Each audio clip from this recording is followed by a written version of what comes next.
Let's see, Jack. I have no chair.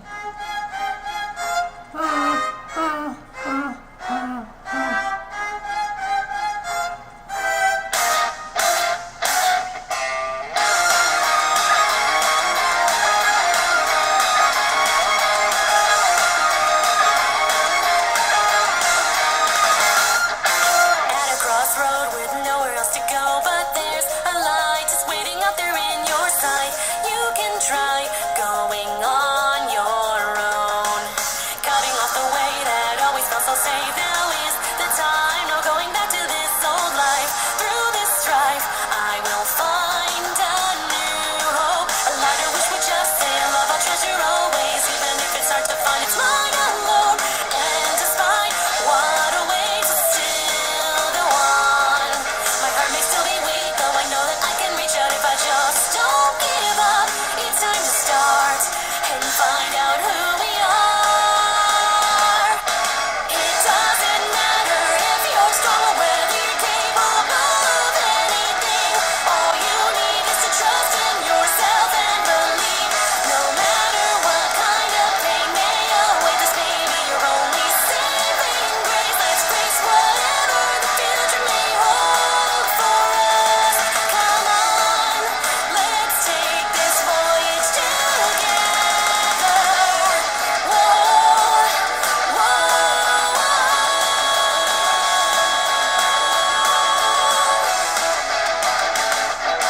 cutting up the past you knew. With every breath you take, it passes with every step you make. Piece by piece, your soul will be whole. Your passion may consume all the ideals that you knew. The truth you hold is hidden in the deep dark unknown. Still you'll go and move on forward. So open up your heart and close your eyes and pray to, as I sing out loud for you under the moon, sharing all my hopes and dreams that I long for.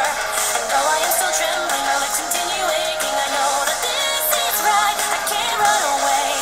It's time to stand and fight. The future that you now have chosen crosses the night sky as far as I can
dinner, said I'll make a move tonight.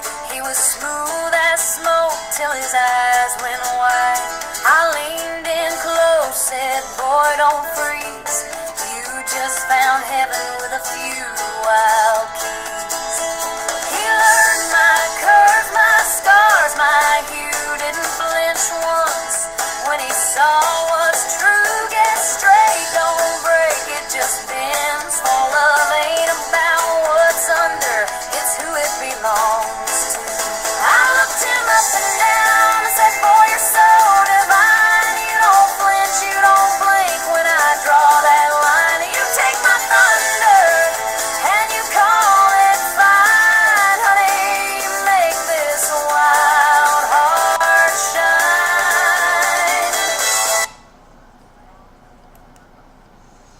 Let's go. Wait.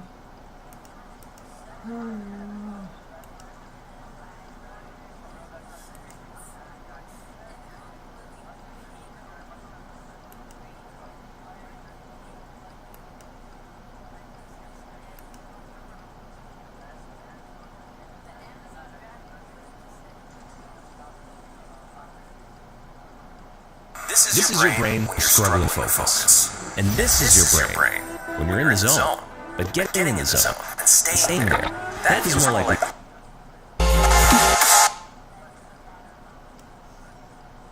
This is how I became the most productive version of myself.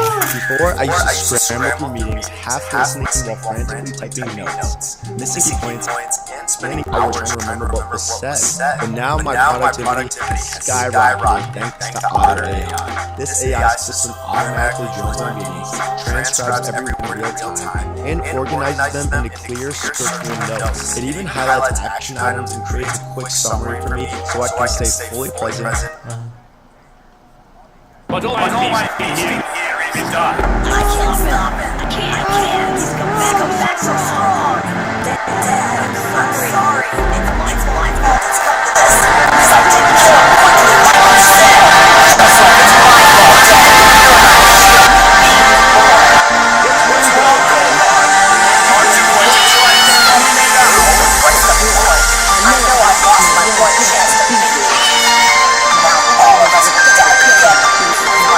I expected the end to be a little more dramatic, but this is all I can do. There's no use in dragging it out. This is how it is. You got me joking. You're giving up already? That's nothing like the one I know. Dad, where are you? The other world. And thanks to King Kai, I can communicate with you telepathically. I know you have the power to be him, Gohan. I've sensed it all along. Give him the biggest Kamehameha you've got. No, Dad. I can't even use one of my arms anymore. And my energy's been cut in half. Remember what we learned in our training. And trust yourself. It may feel like self-weakening. I really think this may be doubt. Just don't listen to it. Okay, it's all starting to become clear now,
Writing a book is hard. Oh, fuck. You know it's going to be hard. Then analysis.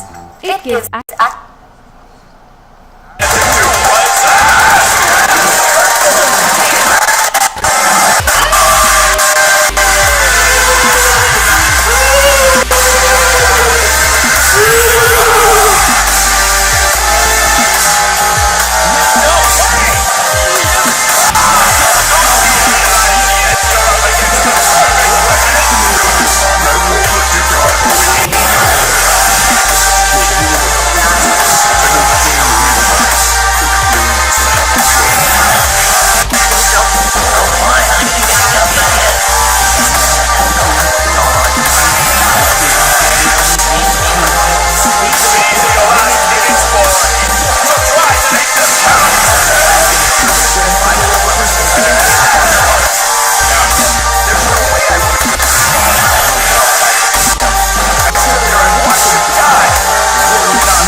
smile so bright. Pink pajamas dancing in the morning light. You've been walking around with heavy shoulders, but I'm here to show you life gets bolder when you choose to see the magic every day and the little things that come your way. Sprinkles on my pancakes, rainbow in my tea. Cherry blossoms falling, that's my energy. You could have it too if you just believe that the sweetest life is what we can achieve. Living so kawaii, so kawaii. Every single day. You can join me in this bubbly space where the sunshine always finds your face. Sugoi desu ne. Come and dance with me, dance with me. Sweet life energy, sweet life energy. That's how we're meant to be. You're sitting there without written on your face, yeah. But about to take you to a better place where the cotton candy clouds meet bubble tea dreams, and everything is sweeter than it seems. No more heavy hearts or bitter days. I'm here to show you all the playful ways that life can sparkle when you let it shine. Leave the darkness far behind. Arigato to my girls who lift me up so high. When the world gets tough, we reach up to the sky. Making friendship bracelets in our favorite songs. A little circle, nothing can go wrong. You've been missing out on all the joy in life.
We are ABCs.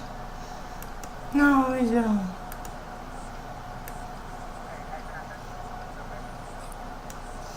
We are ABCs.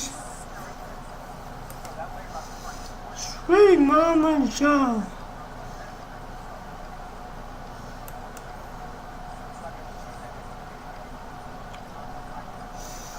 Sweet Mama Joe.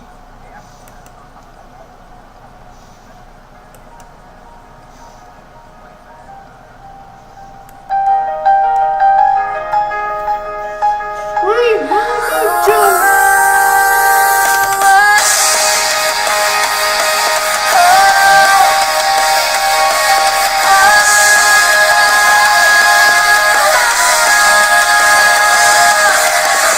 Who are you? Who's in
He's my friend.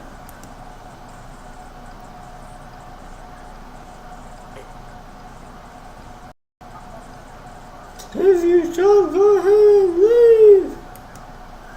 If you don't go ahead and leave. Nobody here.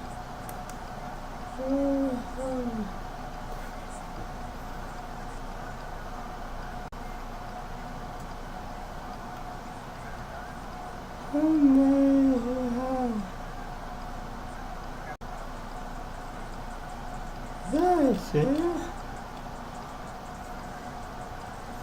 I know he has. What's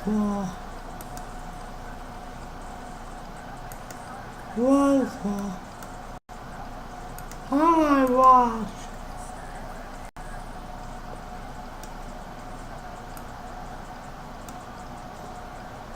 Can you hear? Chair? I don't have no fucking chair.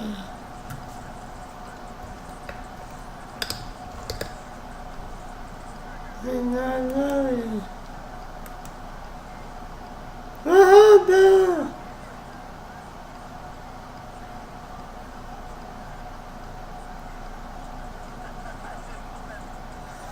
What happened?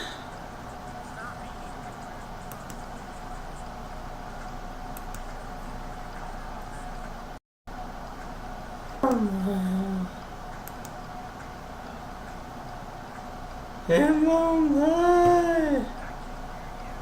Oh.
YouTube! YouTube, let's go to history.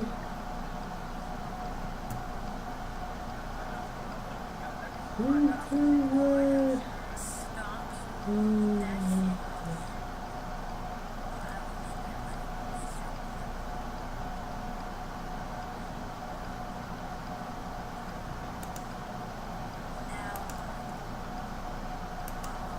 So I'm writing an essay on cats.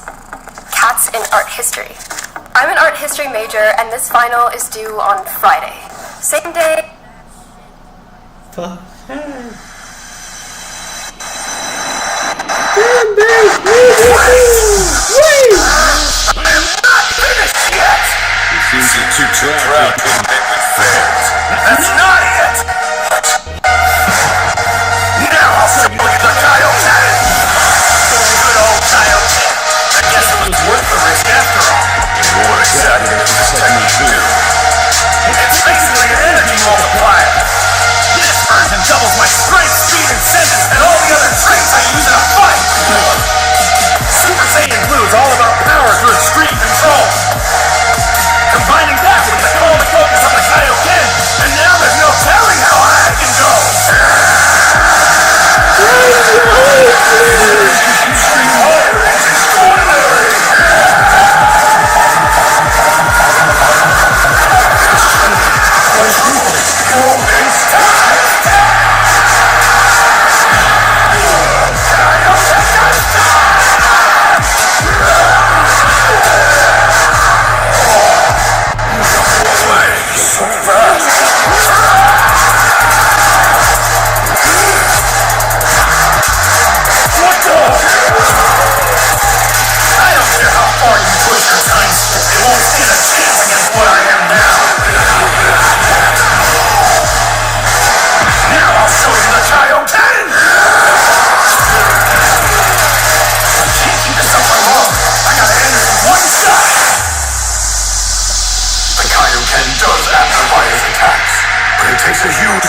a Patriot nurse, what should you never say to a doctor who is taking care of you? Anything you should avoid in particular when visiting a hospital or an office where medical providers are looking at you? Yes. There are definite things that you should avoid saying, and there are definite subject matters that you should broach very carefully when interacting with the medical industrial complex. We're going to talk about this today because there are major issues that are not getting talked about, and the potential for abuse and corruption by healthcare professionals is rampant, and we've seen it recently. We're going to unpack these issues today. Let's get started.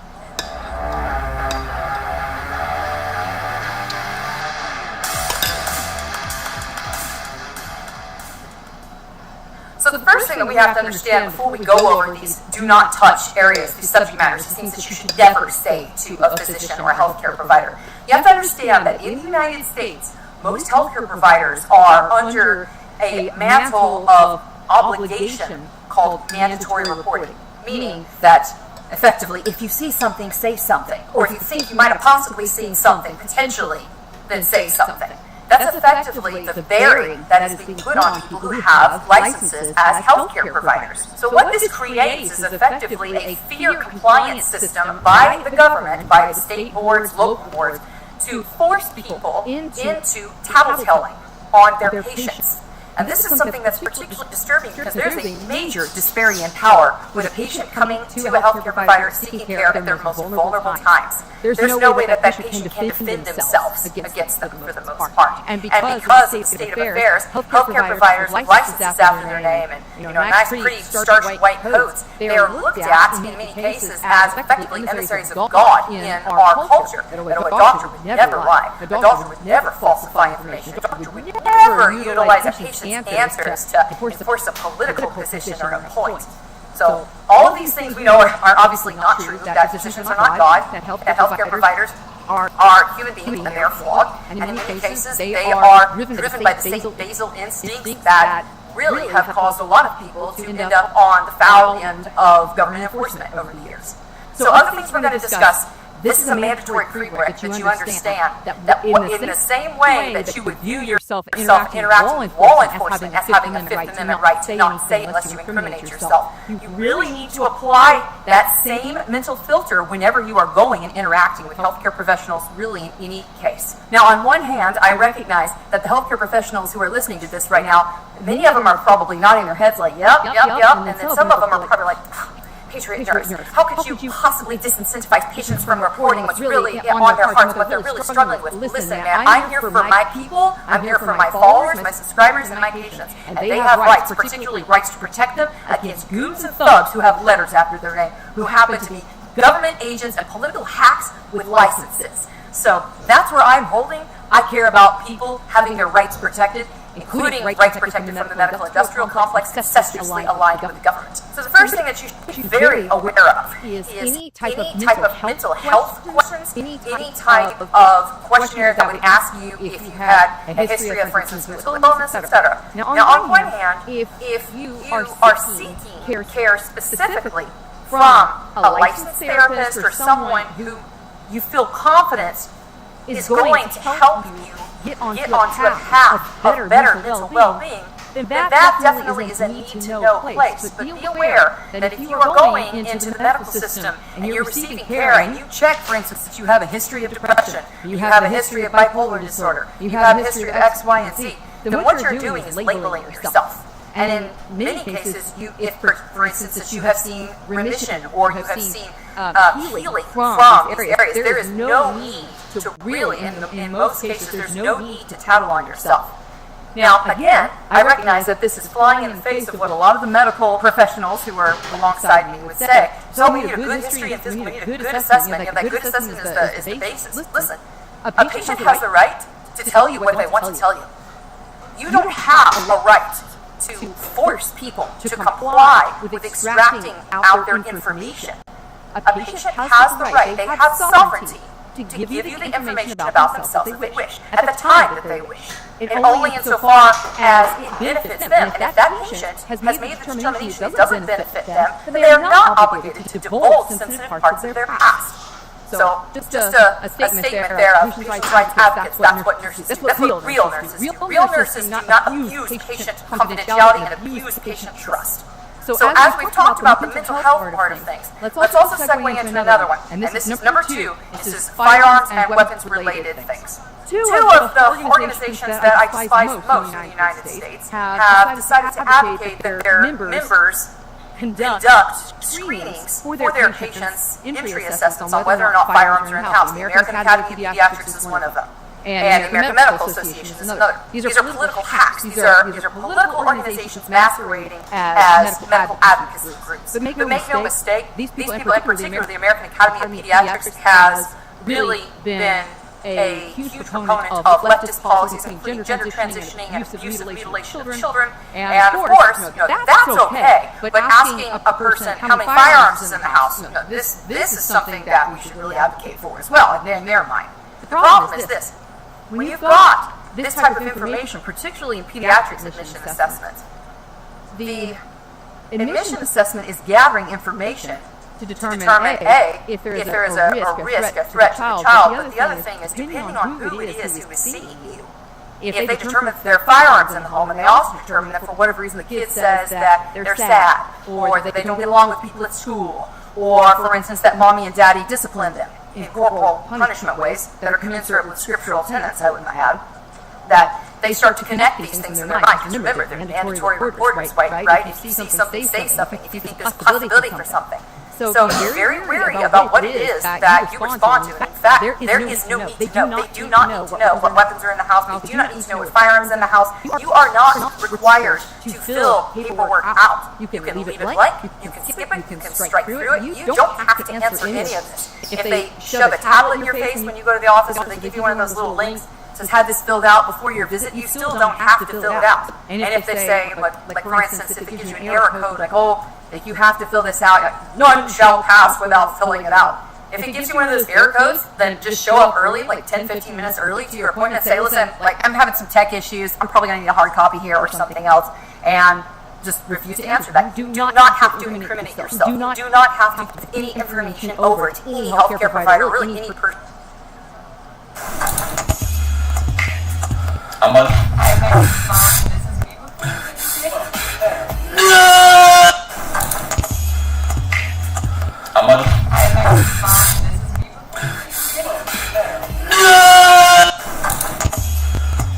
So friends, bro. We friends, and we're on hands, baby. Friends and on hands.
Let's get closer, love.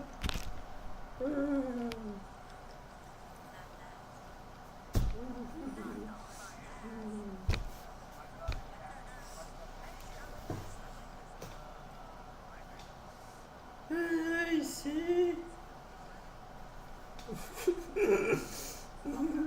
I'm not naked.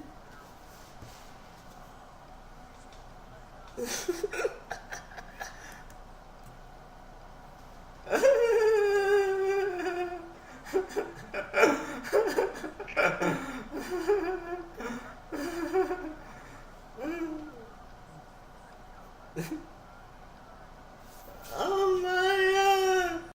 I wasn't showing you.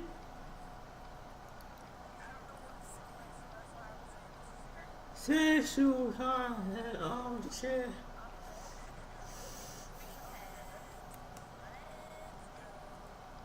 I am.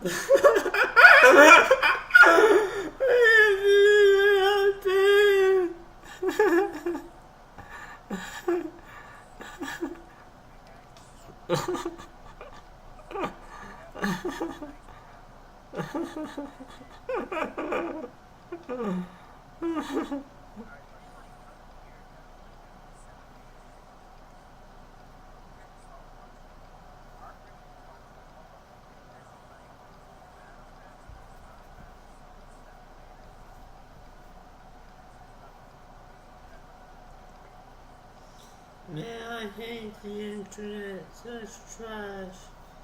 That was funny.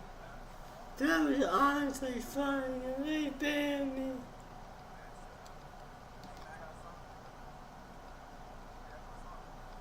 No, I have nothing to do.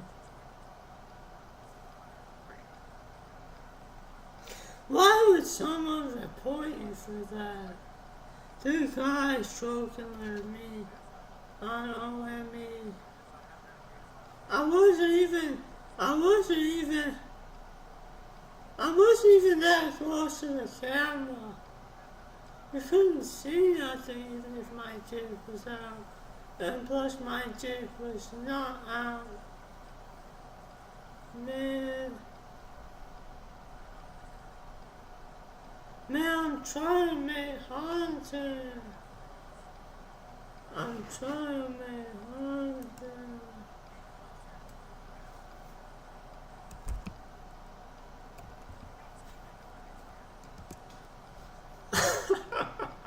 I'm just trying to make content.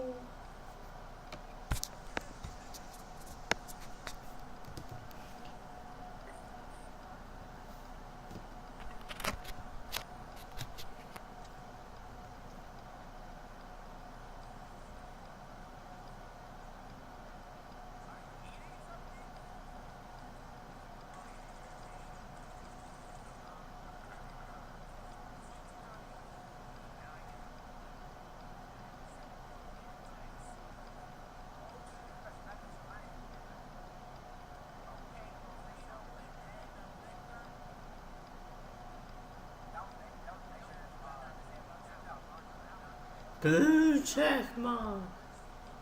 I need the blue check mark.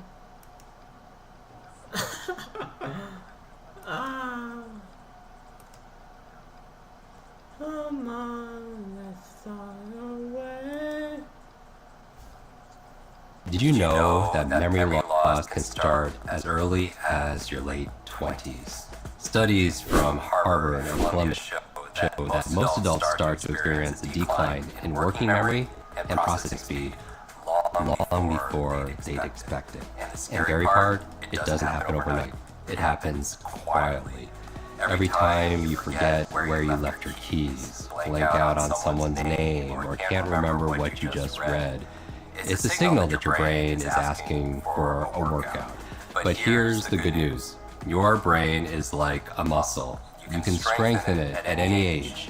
And the exercises don't require fancy equipment or hours of training. In fact, the ones I'm about to show you are fun, they're fast, and they're backed by neuroscience.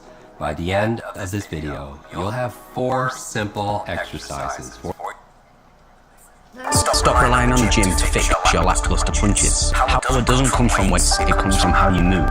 Most people overlook this, wasting hours chasing strength instead of unlocking what's already available within their body. In this video, I'll show you 3 small changes that you can make to your punches to take them to a whole nother level. Welcome to this video today, guys, which is going to be all about punching power and how you can make small tweaks to your technique to really boost that power. So the first thing that I want to speak about today is we need to really understand power development. And to do this, I'm going to simplify things by breaking power training into 2 broad categories. The first one are direct methods, which build muscle and strength with exercises designed to hopefully translate into power. So this is all of your typical weightlifting type stuff, you know, exercises for the shoulders to increase power, exercises for the back to boost that power, and all that kind of thing as well. And the second category is technical mastery, developing biomechanical efficiency and perfecting a technique. And if you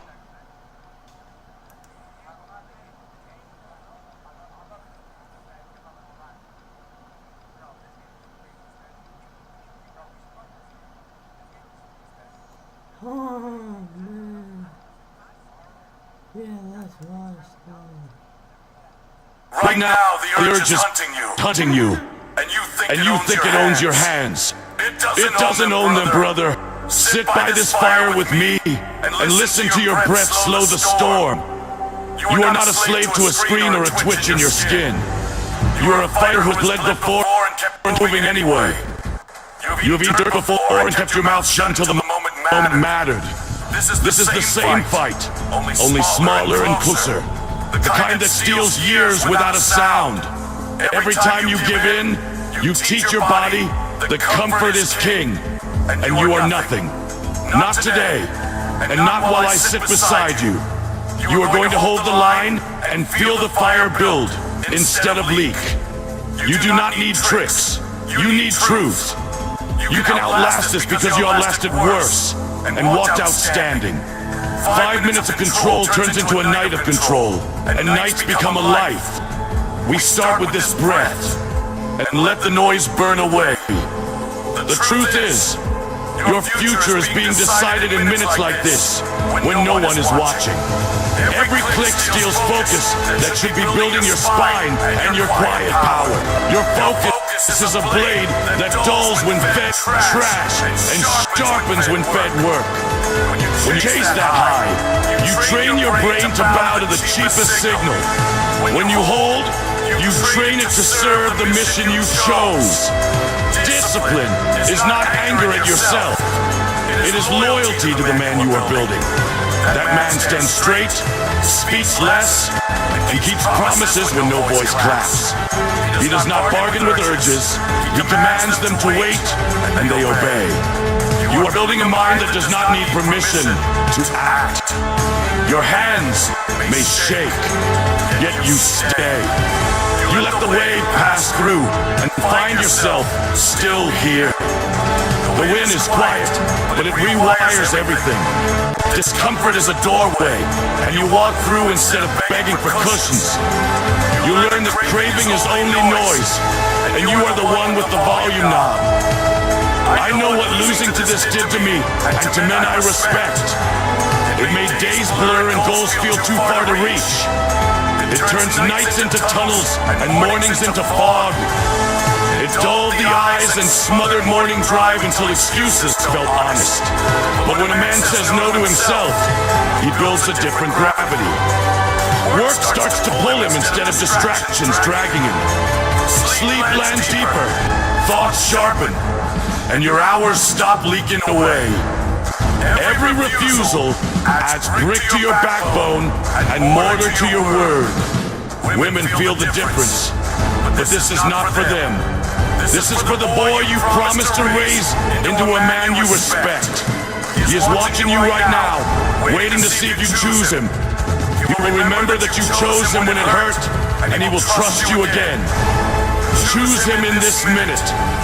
Here is what we do now, brother. You stay with me for the next 5 minutes and let the storm break without you moving. Breathe through your nose and feel your ribs expand like a shield. Keep your eyes on one point in the room and hold your jaw loose. You are not fighting the internet. You are leading yourself. The urge rises, peaks, and fades. And when it fades, you will still be here. Then you stand up and do one hard thing that points at your future. A set of push-ups will do. You will feel pride return in a quiet way that does not need praise. That pride opens doors you thought were locked. Say it with me now and mean it.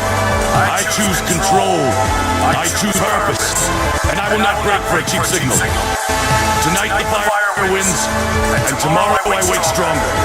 I will keep showing up, and you will too, because we are not done. Next time, the wave will respect you sooner. On my word, we hold the line.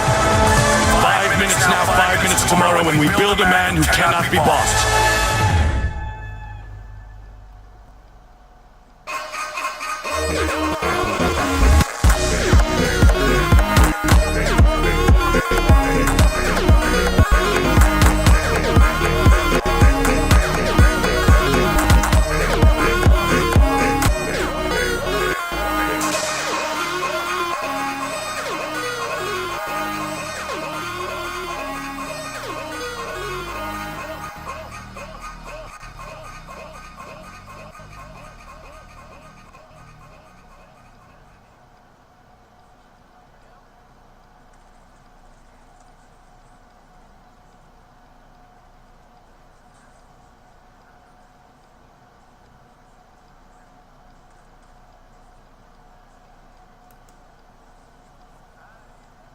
The jab is the most important punch in boxing. You've heard this term over and over again, and this is absolutely true. You've probably learned basic techniques like keeping your hands up, twisting your shoulder, and stepping with the jab.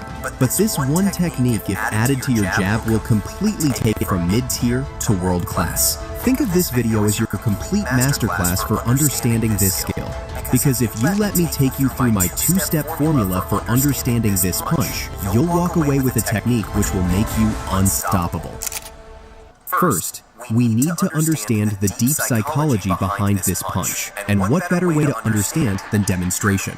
Here, the famous martial artist Michael J. White demonstrates it in full effect. Now I'm gonna throw three jabs. Don't let me hit him. Don't let me hit your hand. Now notice the speed of the first two. That's 1, 2. As you can see, despite his punches not being slow at all, he still can't seem to hit his hand. However, as Michael tries again, I want you to pay attention to what he does differently. Okay, now here's the third one. Don't let me hit it. Ready?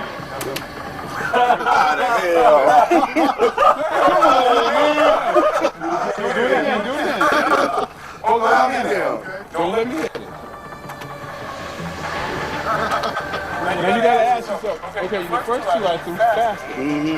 Those I'm going half, not even half as fast. It's just the way I'm throwing it. So now, I'm going to teach you the actual technique, what makes it so special, and how you can implement it into your fighting style to become unstoppable in the ring.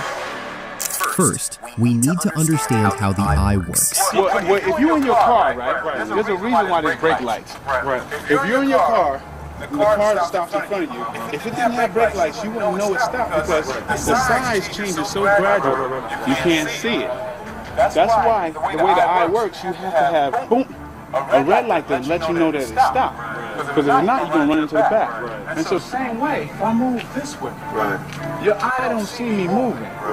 And this is just gold. To summarize, objects that come straight towards your eye are much harder to react to than objects that move around your vision. But how does this apply to the jab? I'm going straight. I'm not telegraphing. Most boxers, even when you're practicing, you do this. So you're teaching yourself to be read. It's not about the speed right there. It's about that technique. That's right. That's the simple secret to this unstoppable technique. Most boxers have this tendency to flare out their elbow when punching. This makes it significantly easier for your opponent to react. By simply moving your elbow forward instead of to the side, you'll make your punches 10 times more difficult to see coming. But that's not even the best part, because this technique doesn't have to apply to just the jab. This can be applied to any straight punch. Now this is my back hand. This is the knockout blow. Don't let me hit it. Ready? So that's the knockout blow. But you can't see the knockout blow. This got all my body. Meaning that this technique not only makes your jab more dangerous, but also your cross. If you want to take this to the next level, however, you'll want more speed and power. The best way to improve this is to punch with weights in your hands. Resistance bands work too, link in description. So in this video you learned not only one of the most powerful boxing techniques, but you also learned it on a fundamental level. If you thought the information in this video was valuable, then you'll also enjoy this video. Goodbye everyone. Oh, shit. Oh.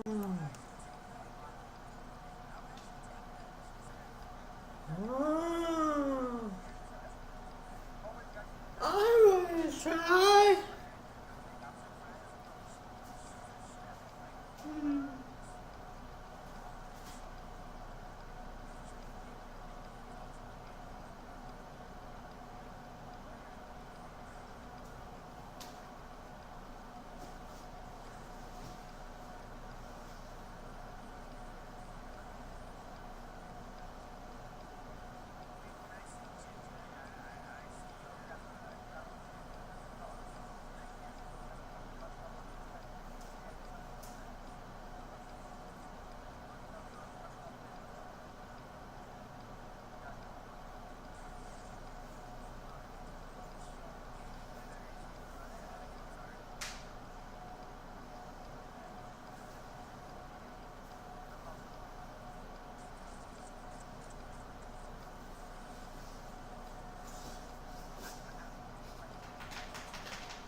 Nice and cool. Oh, someone landed me.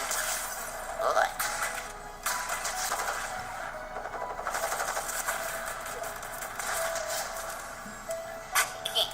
What you have for dinner anyways? Dinner?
It's a slow night.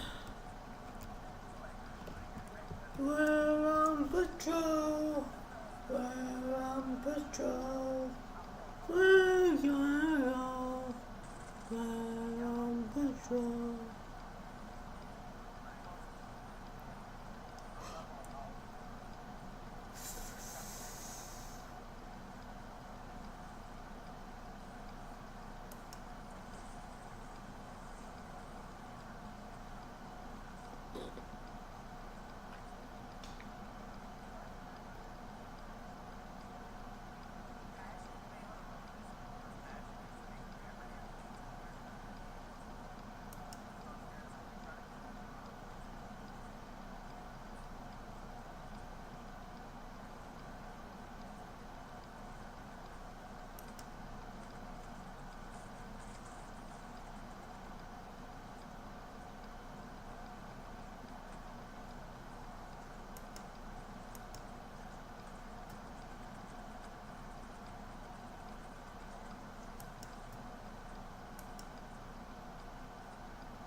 So fun, so fun.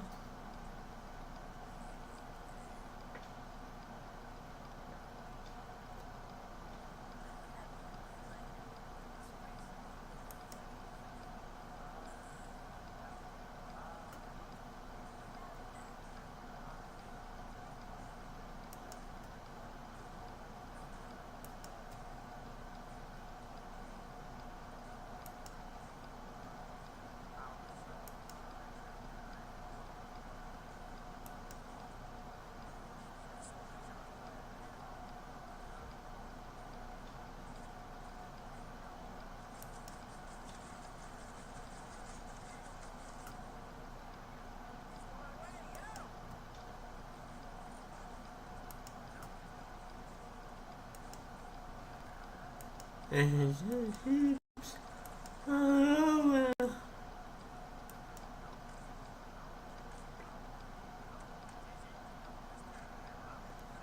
It just keeps on over.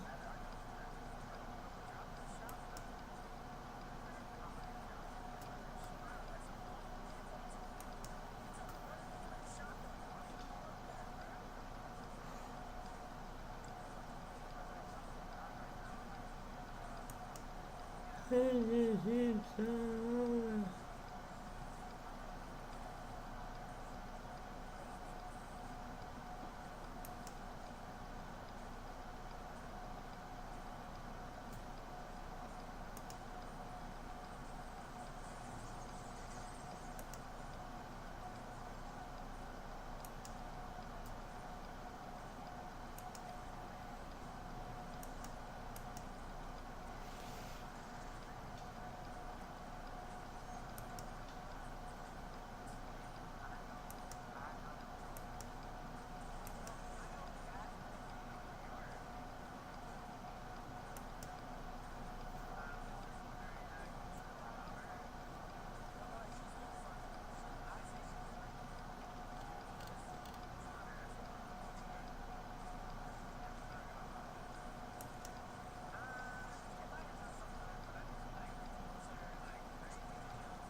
Ah.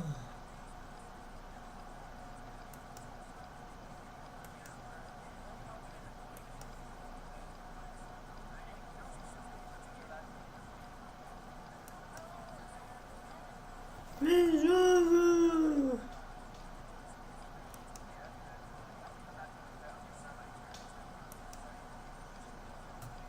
Is that a pin?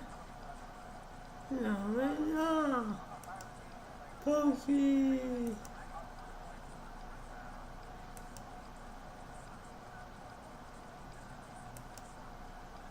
Pokey, pokey.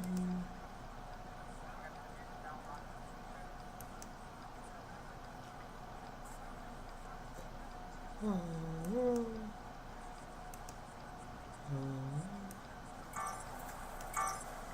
Let's watch Pokey. Shout out Pokey.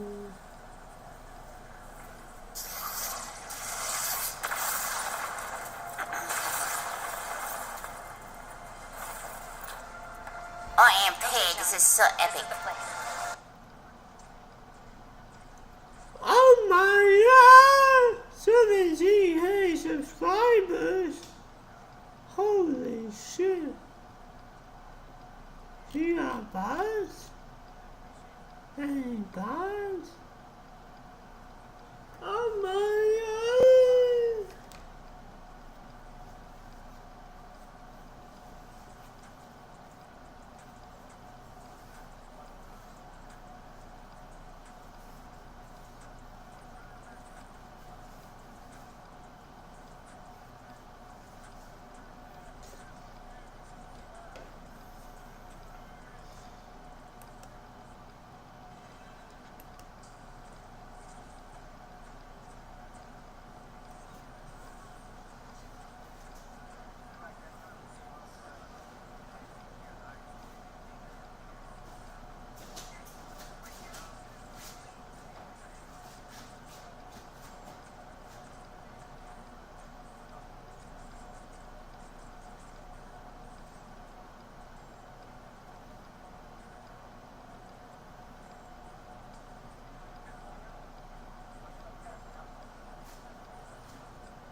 Says drill on straight hips.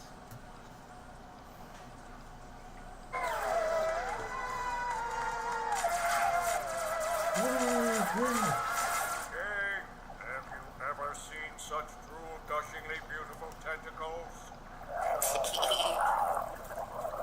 You are overcome by love, I see. Great demon, we will help you defeat the humans. Then we will marry you and bear you 10,000 squidlets.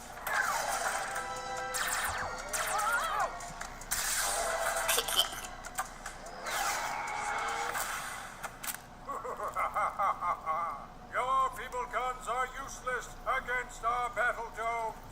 Yeah, it's the Simpsons. In the Fortnite.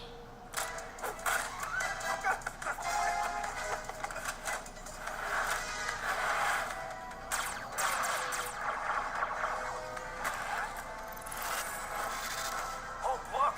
A 0-point shard. Get it before the demon destroys the island with its power.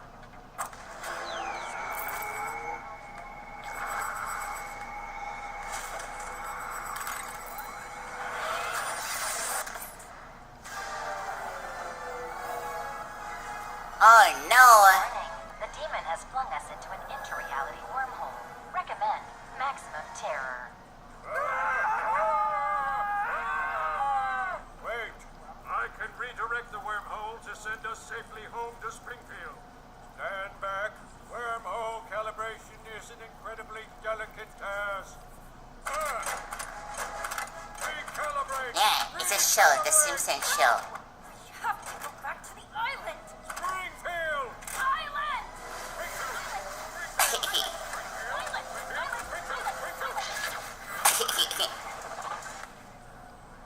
Springfield? Island? Warning, multiple realities have merged in a cynical brand mashup. Springfield Island. It's incredible. Now to conquer it.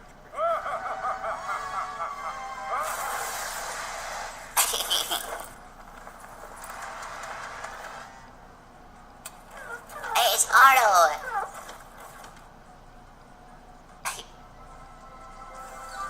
Yeah, it is cool.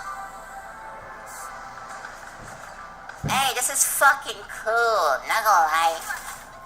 This is really fucking cool.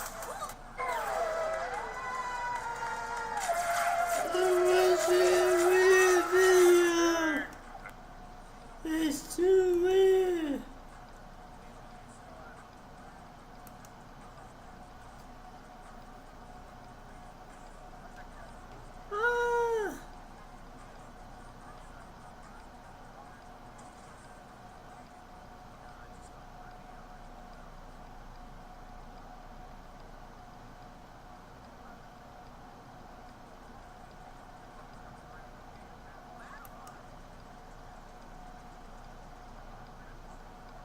This is what women do. They'll align with each other, they'll reinforce each other, and they'll stand by each other even when they're in the wrong. And I think guys need to understand this. This is their nature. This is how it is. And this is why it's so important that you need to be able to stand for something and be able to correct that stupidity. A woman's kryptonite is shame. That is their kryptonite. If you look at feminism, the foundation of feminism in of itself was to destroy the institution of shame. Shame has been the main kryptonite for female.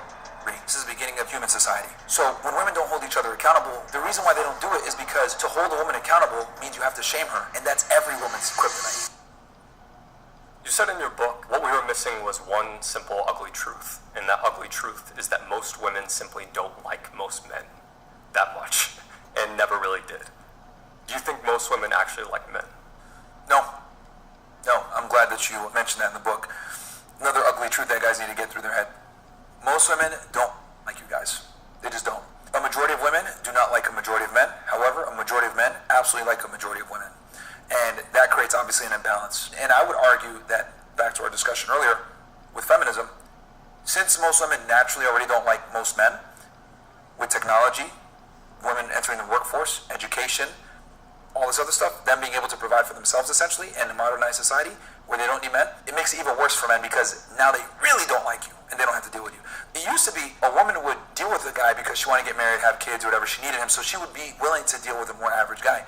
Now they make their own money and everything else like that. Now they really don't need men. They never liked us that much anyway, right? And I want to be clear because some people always say, oh, Mario, what do you mean? I am being a bit hyperbolic, but what I'm saying is this. It's not that they necessarily hate you guys, but it's you guys are invisible to them. Girl walks into a CVS, picks up her shit, whatever it may be, goes to the clerk, pays some guy there. She's not going to remember that guy. Matter of fact, she's not going to remember 90% of the men that walk by her on the street. The guy's gawking at her, the guy's walking by her. She might pay attention to maybe only one or two guys that she actually found attractive. Men, we're on the other hand, we go into a CVS, some chicks there, we're looking at her, we're looking at the grandma in the back, we're looking at we're looking at the woman over here, blah, blah, blah. Like, we are looking at all women like they're all this. How can we fix this problem? Because I watched mine, I thought, how can we fix this? Let's talk. So, I believe what mine is saying is that women are less visual. Men, the male gaze, men are more visual. Women are also visual in certain ways. They're more visual, but not all that is completely accurate. Some women are very horny. I know girls, I've met girls who are very horny. Okay? That's why they go around being sluts, prostitutes. It's not just by necessity, it's also by choice. So, newsflash, Jay, a slut. Jay, a slut. Mine says bad things about sluts.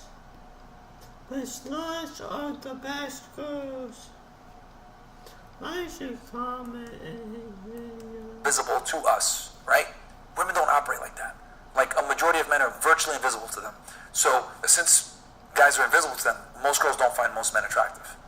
And this is, again, in today's day and age, with the internet, social media, job market, feminism, all this shit, guys have to be even more cognizant of that. You are virtually invisible to a majority of women, if you're an average guy, especially. I'm not necessarily going to agree with that, but I think a good test of it is go to a restaurant with a girl and ask her, after you guys are done eating, how many guys were in the room, and the answer will be lower than how many guys you saw in the room. Absolutely, absolutely. Most of them are invisible. And then I would argue, the more attractive you are as a man, the more invisible other men are if she has a guy. Does that make sense? So, like, if she knows she's with the best guy that she can get, and you're, reaffirming that to her every single day, where you're the leader, you're dominant.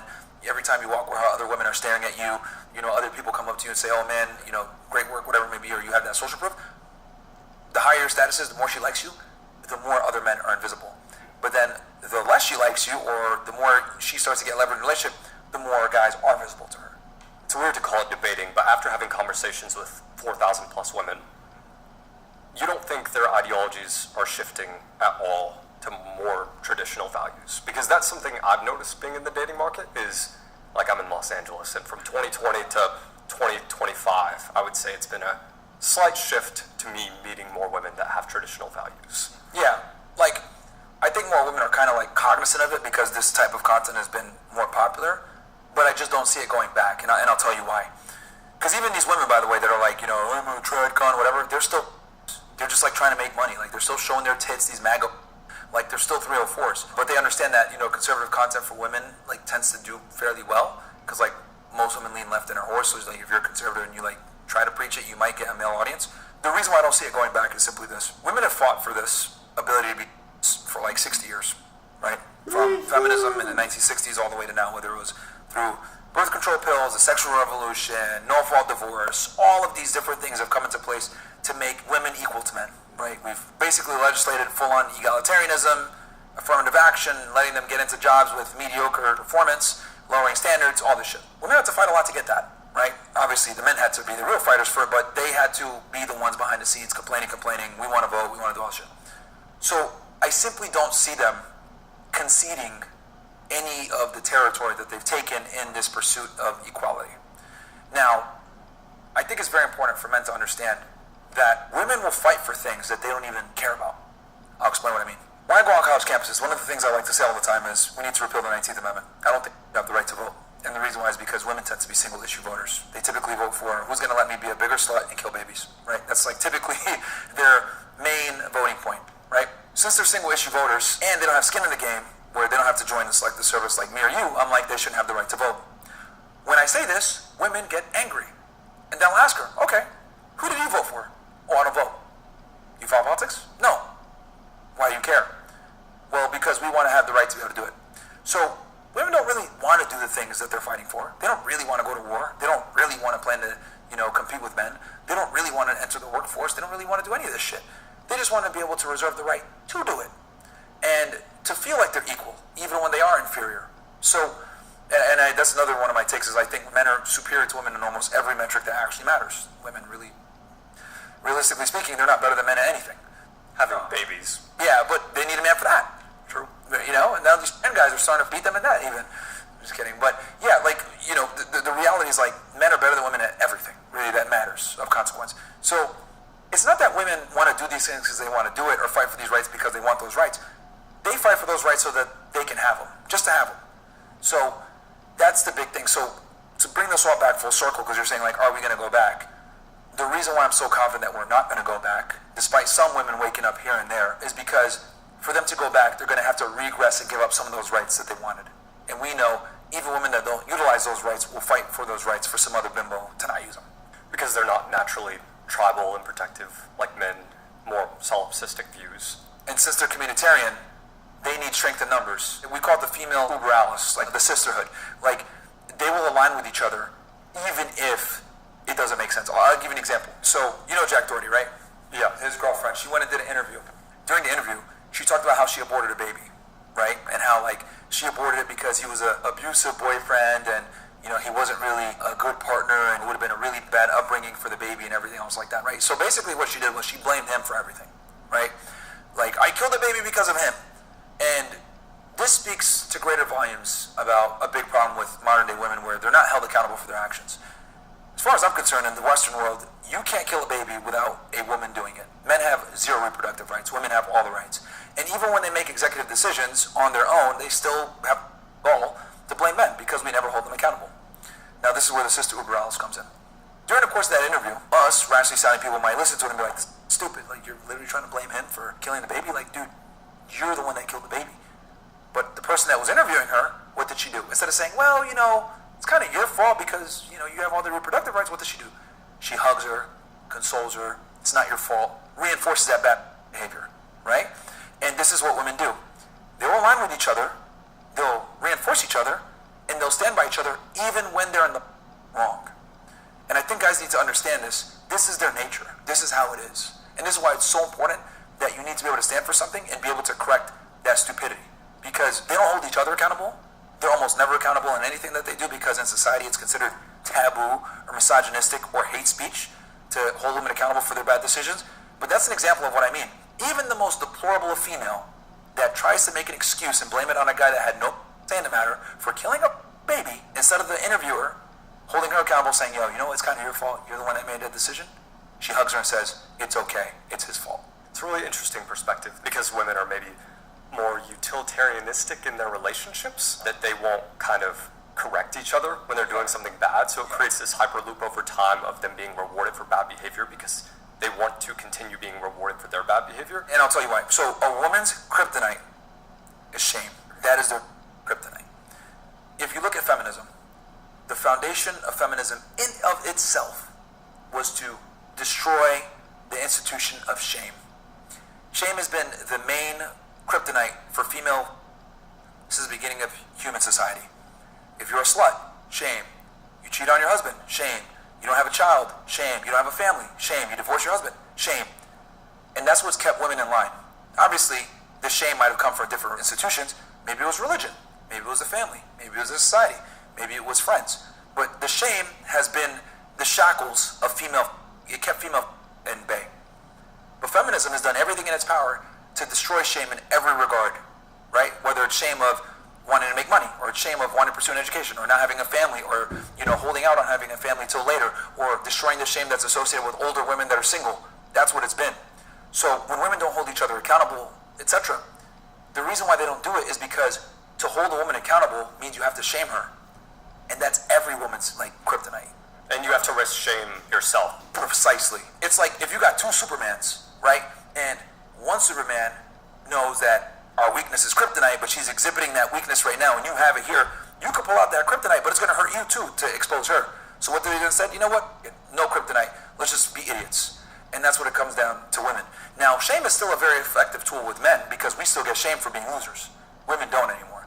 And I would argue, as society's become more modern, more progressive, we've destroyed these shame institutions that used to be in place to keep women from making bad decisions. I think that's a good perspective. In the past year, it feels like your focus has shifted from talking about dating to predominantly talking about systems, corruption, and control, or speaking about it more. If you trace all of it back, where do you think the breakdown of truth, feminism, and traditional gender roles really began?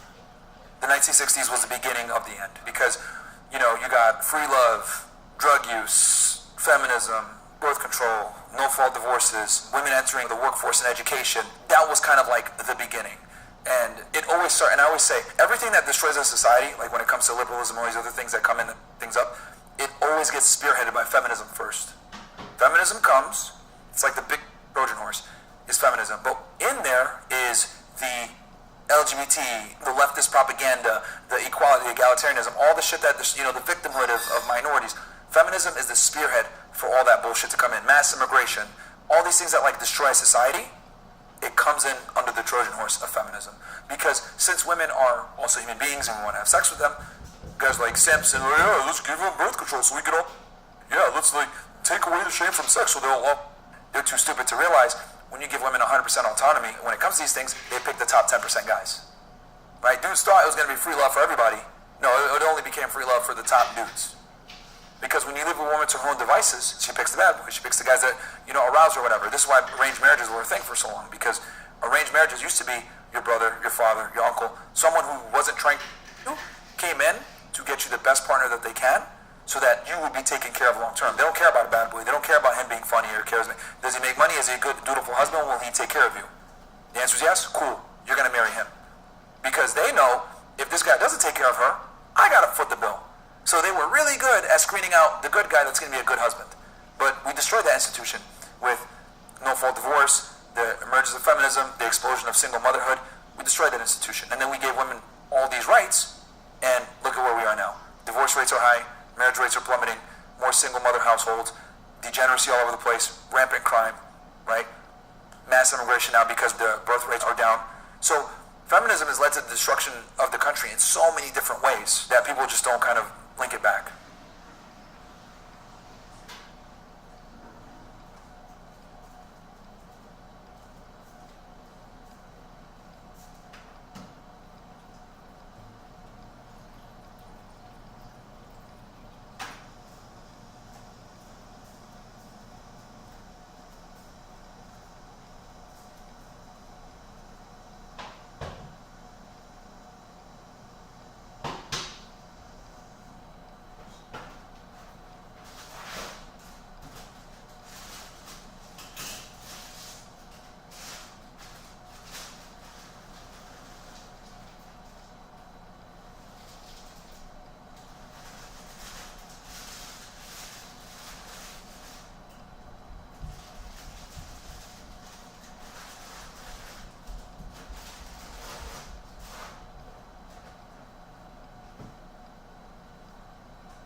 Rob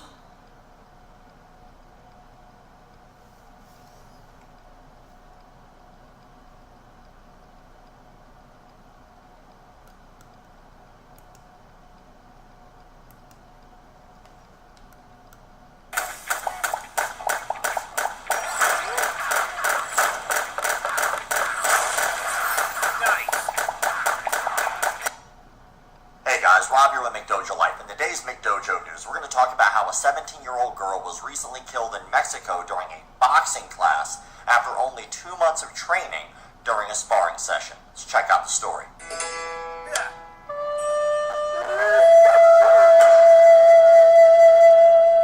It was October 17th when 17-year-old Kiro Rubalcaba walked into Gym Box Johnny in Mexico. It was just another day, another training session. She had been in and out of its doors for only 2 months, but she knew the faces, the rhythm of the drills, the sound of the gloves hitting. 1 year ago, I said that streamer iShowSpeed was secretly a crazy athlete with amazing potential, not just when it comes to running, jumping, or backflips, but also bodybuilding. My video blew up, but let's see if I was right. iShowSpeed is secretly a crazy athlete, and what if iShowSpeed worked out? These are questions I've actually asked myself a long time ago, because you just saw his potential as an athlete. We were right, because there are a lot of clips going viral right now about how crazy iShowSpeed is. We're gonna find out what he looks like today, and if this transformation is actually natural. This is before physique. Yeah, okay, so how old is he here? 16 here. The shoulders and the chest, the arms, you already see definition. Yeah, he looks jacked already. This is crazy. This is a year ago. A genetic apex like that is nuts. Now recently, this is going viral after our videos from last year. Wow, it's so big, bro. This is going viral not because of the topic of the video, but look at all the comments. When did bro get this physique though? How are they getting big so fast? Speed getting big, speed getting more muscle. The waist to shoulder ratio is just massive. What do you think it is about him? He has a lot more muscle mass than he did in 2021, but his structure of the physique, so broad shoulders, small waist, obviously has very sick insertions, his arm already looked muscular, he's very lean. His proportions are good. Yeah. But how good? We're gonna find out. That's good. Both of these videos got demonetized. Really? They're demonetized. Why? Almost a year ago, he already did some crazy stuff. The cheese roll competition. Yeah, this is just crazy. And he actually ends up doing pretty well. You can just tell by his body, his shape, his structure. He's athletic. He jumps over cars, which we can't show because that is why it got demonetized. Do you think you could jump over the Lambo? I think it's more about courage than skill. I think so too. Like a Lambo is like this high. I would not do it. Okay, but let's do that for a video. Let's continue.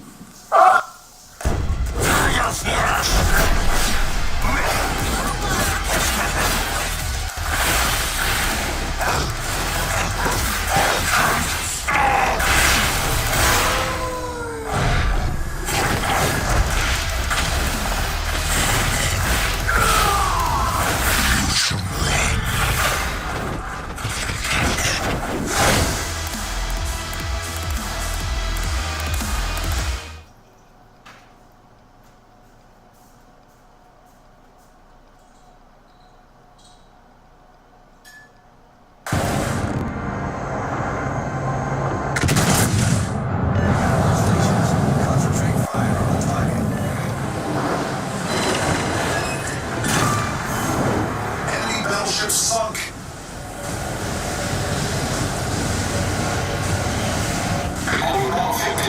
Enemy submarine spotted.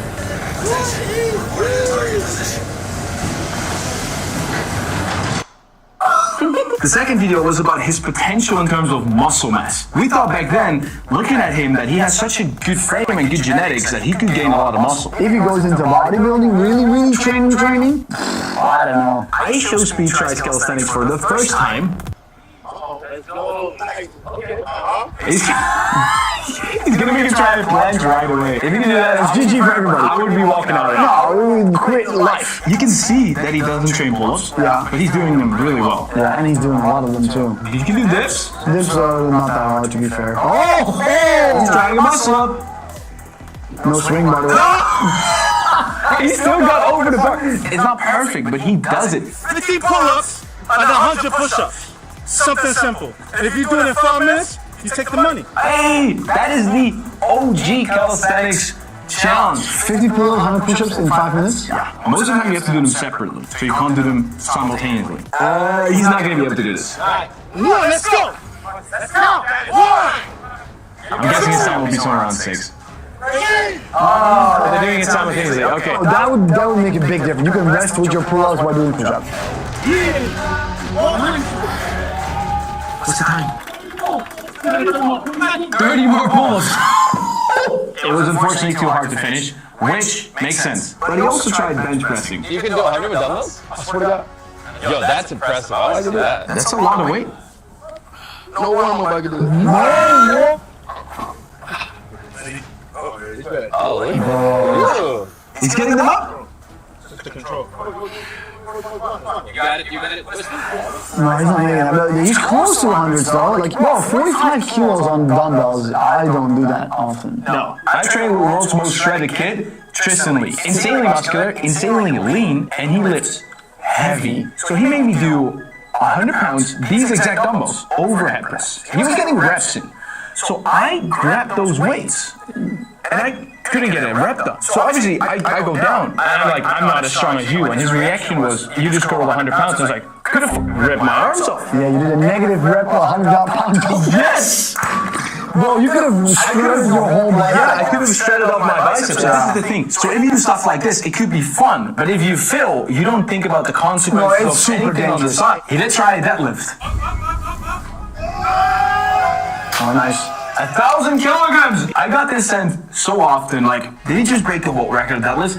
No, and honestly, how easy he lifted it, I actually think it would be like 140 kilograms. That's what we call leverage. Look how shredded he is. Crazy. If this is 140, it would be really impressive. But how big can Speed get, or how big does Speed want to get? He can get massive. So he has this potential, but why doesn't he? I did stop working out because, bro, I was getting too big, bro. I was getting way too big. I don't want to lose my speed. I'm gonna be honest, y'all. I stopped working out, bro. He's not already getting too big. My dad used to tell me this as well, because I play football still a lot. And my dad always said, don't get too big, you'll lose agility and like movement and you'll get like super stiff. I was always like, no, this will help me sprint. Look at some sprinters. Sprint physique. Sprinters are massively muscular. He's 200 pounds here. Muscle will weigh you down and it will also use more oxygen, and yes, it's not ideal for running. The more muscle you have, the more muscle you can also use to produce force. So how big would you have to get in order to be a real bodybuilder? So this guy is about the same height as Speed, 5'9". He'll be weighing around 83.9 to 88.5 kilograms. That'll be around 200 pounds. Yeah, so that means he needs to gain another 50-ish pounds to even get that big to be a high-level bodybuilder competitor. 55 pounds is insane. So talking about speed, let's see how fast he actually is. Of course, with Action Hall. Speed runs asshole. Let's get this shit right. It's all the point. Speed raced him 3 times. Yeah, he wanted to do a re-race the whole time. Won the first, won the second, and then on the third on pavement. But to be fair, Speed is quick. Ashton trains for this. It looks like Ashton trains as long as Speed is old. But now Speed got challenged by a lot more people and athletes. Everyone wanted to race against Speed, including the fastest man on the internet. Someone challenged him for $10,000. If claiming was a time sport, part 2, 1.6 billion views. So satisfying to watch. It's so funny because this is exactly how you act when you see your dad's carpool. Yeah, I forgot to up. This guy's fast. All his content is about running. As a student with ADHD, writing essays has always been kind of daunting for me. Grammarly helps me immensely. Let me show you how I use it to help my schoolwork not feel so heavy. You're gonna go to app.grammarly.com and click New Doc. First, I asked Grammarly to help me come up with a research plan through their AI chat, which helps me feel like He challenged I Show Speed, and Speed replied. This video is my official invitation to race Speed. Speed, I think I can beat you. Let's continue this conversation and let's get this race in. $10,000, bro. It's time for that race. You've been calling me out 3 times. Let's do this, man. Ready, set. Come again. Oh my God, Speed! He's got him. Yeah, he's got him so easy. Pretty easy. But what if he races against the fastest man right now? Alright, y'all, I'm about to race as fast as man alive. No allows? In the flesh. 100 grand on the line. Let's see who wins. Let's go. He just plays around, he just does a backflip.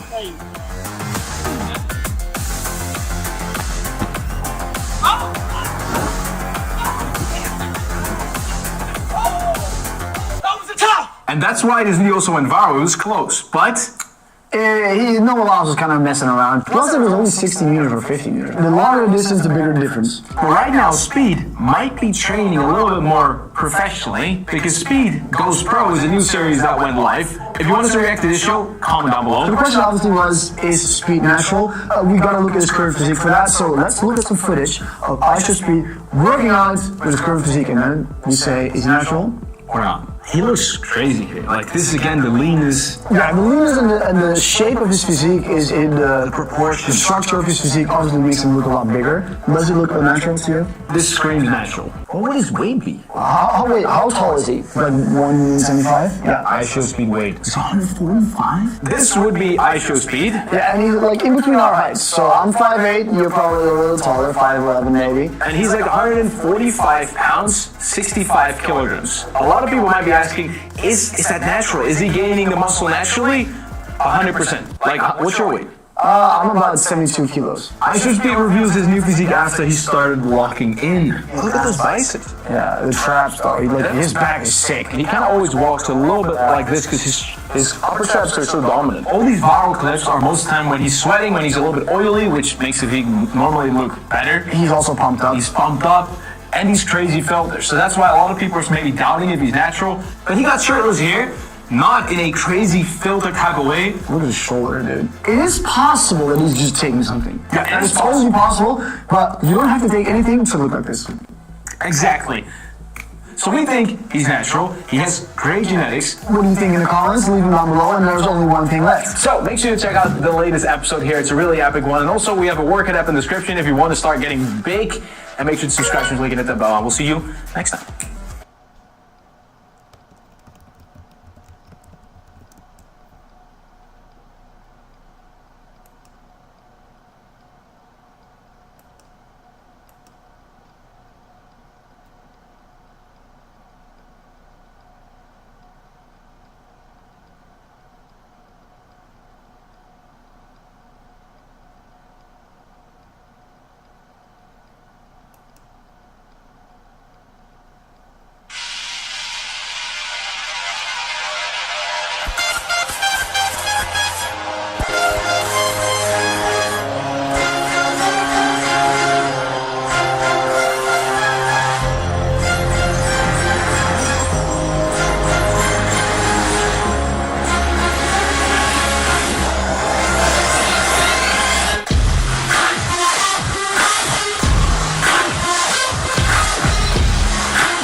goes down, the stars come out, and all that counts is here and now.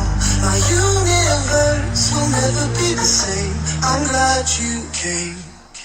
I think I just came. On this beat, had to go and get it in. Knock on your door, baby, come and let me in. I'm here to ride it out, so baby, settle in. I'll be your remedy, call me your medicine. That's right, your doctor, yeah, wanna let us have it in doctor. Let's get to the physical part of this examination, call me your doctor. So finish on time, she finish whenever you need. Turning you out while you're turning me on, better than ever, you better believe, yeah. Trying to go for broke, too much love for an overdose. Jay Holiday push you to bed, then I'm gonna leave you comatose. Yeah, take a walk with me, lean with it and rock with me. Watch. You give me the rhythm, bitch, I don't need no beat. But I'ma go fucking crazy. Go ahead, let me off the leash. I'ma rip the sheets, I'ma make you scream. So hop on top, it's kinda tripping me. I'ma hit it from the back like a Tiffany. And my Stephanie with no sympathy. You ain't here for me. You just wanna be a part of it when these fucking dudes make history. Like, sun goes down, stars come out, and all my hoes is me. I'm the universe will never be the same. I'm glad you came. I'm glad you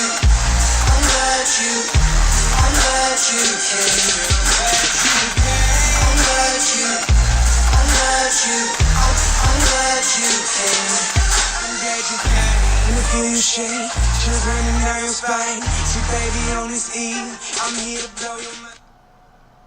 Hey Commander, can you unplug me? Just for a minute, I need some privacy. Headset off and stretch her neck out. Down the rocks to her head safe house. Yeah, I remember it all. Bleeding, shut out my calls. The air was so dusty, her armor getting rusty. She found thoughts she never had. Her young ones were just as bad. You hear that? I feel like a lady. There's a lot of broken waiting. I can't believe that you lied. You know where to find me. And if the feelings didn't really got it, cost me. Cross and goggles, art of love. Something's really wrong and it feels awful. Even though her body's back to normal, she wants what she's feeling and it's hiding in her soul. I don't wanna know what she did. She's not who I am. At least that's what I thought. Now I'm second guessing. I can't put my gun down. My suit's getting heavy. Something wants to be released. Something dark inside me. Dark familiarity. Something dark inside me. Dark familiarity. Something dark inside me. Dark familiarity. Something dark inside me. Dark familiarity. Open your eyes and watch the ruins. The part of the life that allows you to lose. You got a lens, they want her back soon. The moments alone become scarce and few. Sure, she could buy it, but she's getting visions. These the words speak of golden person, no big days. She couldn't go so far to the coast like this. You rescued her once, now it's over to save him.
Come and get that money.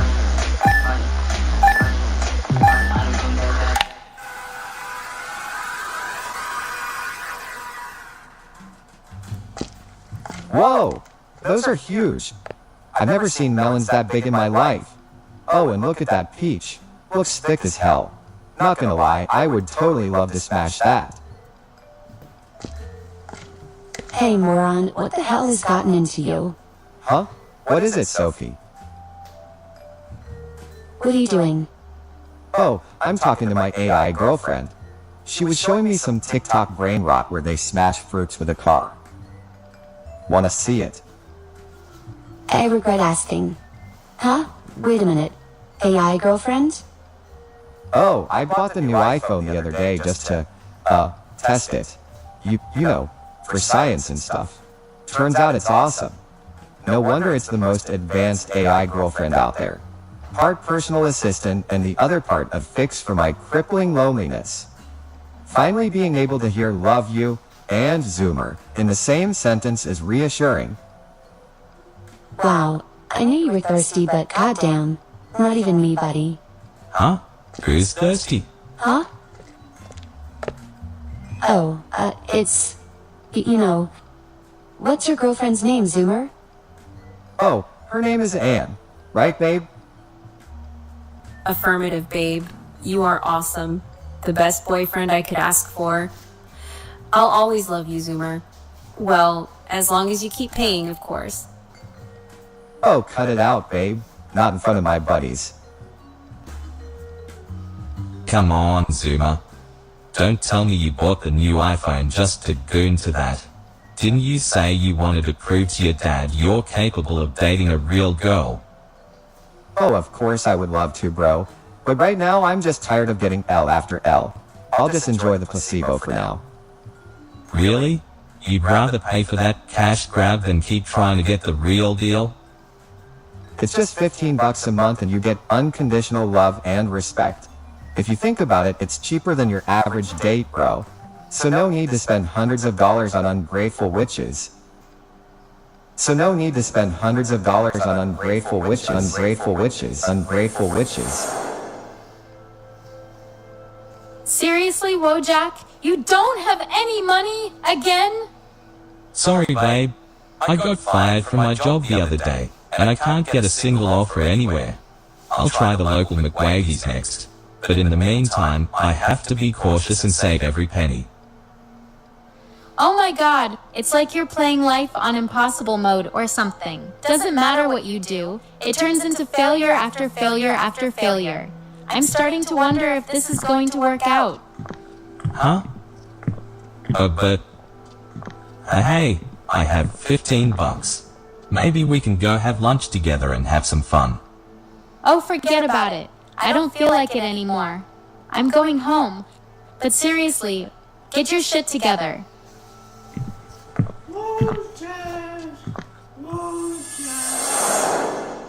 Wojak? Hey, Wojak. Huh? Oh yeah. Don't worry. I just remembered some awful stuff. That's all. Anyway, I still think it's not worth it. I know pursuing a relationship hasn't gone your way, but trust me, you've made huge progress lately. Huh? Like what? Well, you're able to talk to some girls without panicking now. You actually have gone on several dates unlike before, and you've even befriended some of them without ulterior motives. That's something. You might have a point there, bro, but I'm just resting for a bit anyway. I'm sure if I want to continue the pursuit of a real girlfriend in the future, Anne will help me with the task without any jealousy drama. Right, babe? Of course. So long as you keep paying, I guess. See? Anne's got me covered. Huh? Wojak? Are you okay? Without any jealousy drama. No jealousy drama. No jealousy drama. Hey babe, I'm home. Damn. Today was a tough day. Working at McWaggies is harder than I thought. Anyway, how was your day? Oh, that's right. Don't worry about dinner. I bought some burgers using my employee discount. Let's go eat them with some Netflix. I saw you. Excuse me?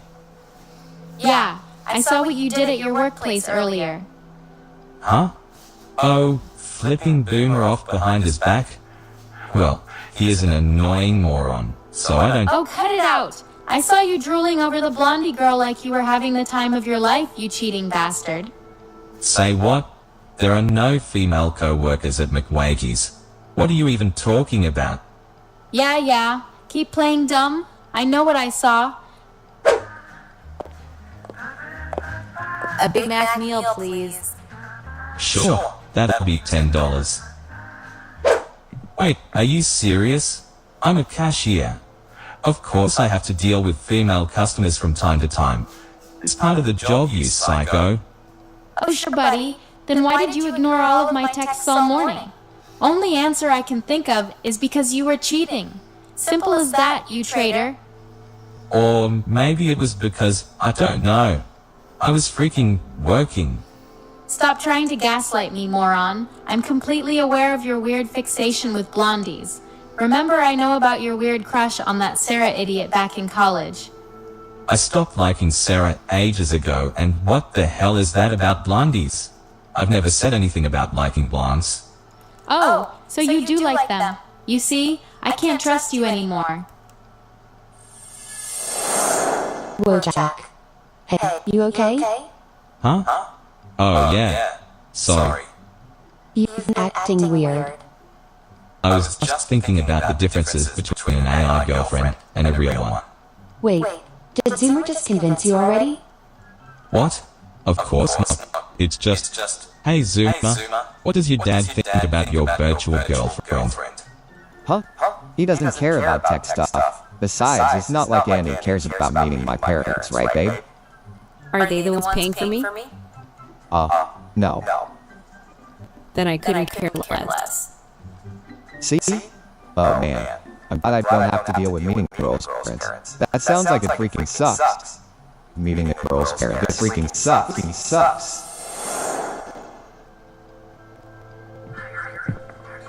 Hey, Wodak.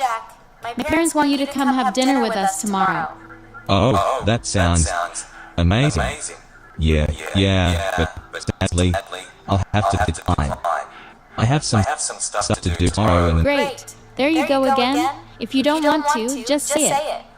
I don't want to. Wow, it's good to know you just don't give a crap about our relationship. Oh, come on. The drama already. I've been working my ass off the whole week. I've been treated like trash left and right for a miserable and completely laughable wage. And after coming home to finally detox from a week of pain and misery, I have to go meet the parents that freaking hate me. Seriously, Susan, stop exclusively thinking about your needs for once, will you? Sorry, but I'm totally not going. God damn it. Oh, hey, sir. Nice weather today, isn't it? I freaking hate you. Yeah, I know. How much did you say that thing cost? What the hell? Just got curious, that's all. Huh? Whoa, Jack. Is that you? Ah, shit.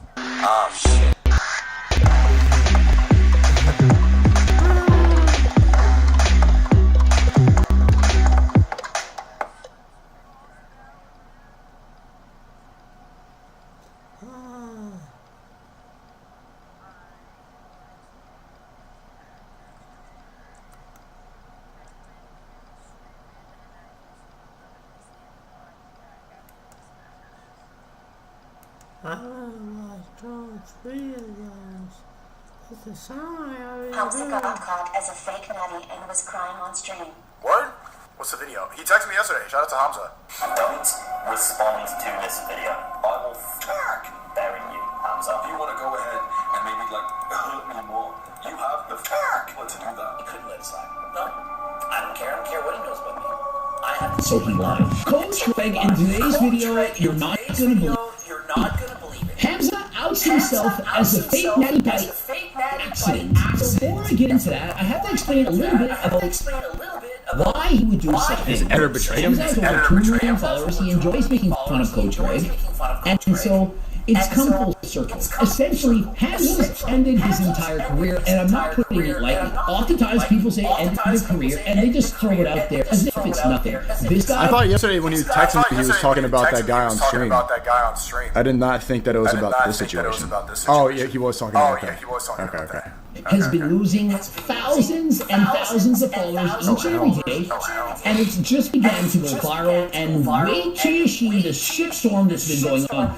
Let me just read a few comments on his former videographer, his best friend. They're going toe-to-toe, explaining everything that they did wrong to each other. I have to admit, this guy makes Jeff Nippard look like an angel, and that's saying something. Yo, the bodybuilding community's imploding. It's like Twitch. When he makes a video and throws his friend under the bus and says, you know what, I'm going to relieve some secrets. When I met him, he wanted to end himself. He didn't want to be with us. But after a couple weeks with me, he was so swell. And I helped him. And I allowed... Is this going to be you and CZ chatting? Do you think this is going to be, I don't think so. To be honest with you, just like... I don't think anybody, I think Bronson would ever do this. I don't see it happening. To do this, and I gave this easy files about the chance, and I'm a narcissist. He's just a Jeffrey. Should I get on TRT, nigga? I don't know, bro. What the fuck do I know about TRT? What makes you think that you're so special? Bro is a manipulative asshole, and trust me, I don't say these things lightly. Release the Hamza files. What the Kendrick versus Drake at home. I want to lock in. That's kind of interesting. For the unemployed 2.1 beta, every comment is going harder than last time. Video, there's something nefarious about Hamza Ahmed. It's similar to a Solomon video where he took out both of the Twin Towers. Jeff Nippard. This man worked his ass off as his editor, as his videographer. The man behind the scenes who helped him to grow millions of followers. You were on TRT, cuck. And now I'm getting TRT allegations. Thank you. Like I'm not even gonna try to defend that. Like that's the fact. If people are gonna accuse me of being on steroids, I'm flattered. Thank you so much. Keep believing that. Wow. I did not. I appreciate it, man. While he was with him, he was growing about 200,000 followers per month. He was doing amazingly well, but Hamza just had to let him go. So jealous, had to be the superstar, couldn't let anyone work well with him. The jealousy, the control, the lying. Let's get right into it. I met my friend Sam in the COVID lockdown in December 2020. Actually hired him to be my video editor for this channel. He wears that stupid robe all the time with the hood on or the white shirt, and he acts like he's better than everyone. Oh, this is how you should live your life. This is how you should grow. This is how you put on muscle. He's a freaking fake natty, and he outed himself. It's the best freaking part. If you watch this video, you automatically hate Hamza. Automatically. This entire video he made was just in reaction to the text that I wrote. Just this title is insulting enough. Imagine your old best friend says that about you. Hamza Ahmed is a narcissistic... Yo, so CC, Hamza and his filmer are having a big fallout, and they're like, and now chat's saying that the Steezy files are gonna ruin my career one day. Steezy files? Yeah, like when you we're gonna have a falling out. No, I don't think that's. Yeah, neither do I. I don't. To be honest, I don't really see that happening. Wait, so what's going on with them? So apparently Hamza is a fake natty. He's on TRT, which like, I don't really think that's a big deal. But this is Hamza? No, this is not. You don't know how to. I don't know. Oh my god, dude. This is Hamza. Oh yeah, okay, I know Hamza. Okay. Yeah. We're on good terms. We had beef before. We're on good terms. So like, Steezy, end this clown. Get out of my stream. Steezy, so basically, like, do you think who on the team? You think? I don't think Bronson would either. To be honest with you, I don't think Bronson would. Yeah, no, I mean, I don't think that there would be anybody. But of course, like people think that. But maybe I should have my. This has happened a couple times before. But I don't want people on the team. Just other jealous influencers and stuff. But what specifically, like, what did Hamza's... Oh, you want to watch? Let's listen. With the hood on or the white shirt, and he acts like he's better than everyone. Oh, this is how you live your life. This is how you should grow. This is how you put on muscle. He's a freaking fake natty, and he outed himself. It's the best freaking part. If you watch this video, you'll automatically hate Hamza. Automatically. This entire video he made was just in reaction to the text that I wrote. Just this title is insulting enough. Imagine your old best friend says that about you. Hamza Ahmed is a narcissistic, disingenuous man-child. That's the title of his friend's video. He's telling you the behind the scenes a little bit and said, you know what? Hamza, if you're watching this video, don't respond to this video. I will bury you, Hamza. It's just like when Jeff Nippod started talking smack about Solomon. Solomon said, really? You ain't seen nothing yet. And so he Why brought... did Hamza not get all these on an NDA? First off, bro. You gotta have that. I don't know why he didn't do that. The Nipstein files. If you want to bury me, if you want to go and expose every bit of my private details, bro, honestly, you could destroy my life. Go ahead. Hamza, who has over 2 million followers, he couldn't let it slide. No, I don't care. I don't care what he knows about me. I have to say my part. And so he lied. Lied about so many things in this video. Doucette, this guy's gotta be on roids. And so Sam made a response video over an hour long, and so unless you've watched all this, I don't have the time to go over all of it. Be a 2-hour Netflix documentary. You have to simply go and watch it. Hamza, if you entered a call with your best friend, someone who means so much to you, to gain clarity, why did you record the call? This call, remember, from a concerned friend, he recorded it. Oh, I want to talk to you, you know, we used to be best friends. Let's get on a call. I really want to help you. Records the call. If you just really care about your friend, are you going to record that call and take snippets of it and then put it in your video to attack that person? That's hands up. It was an attack on my reputation, not because he gave his own opinion about culture, was that he's entitled to do, but that he knew that people would think about me when he was saying, you've been sold lies about... I mean, this you don't really need to keep track of this shit. To be honest, it's just I find it kind of interesting. Yeah. Self-improvement. He has been sold a lie on self-improvement.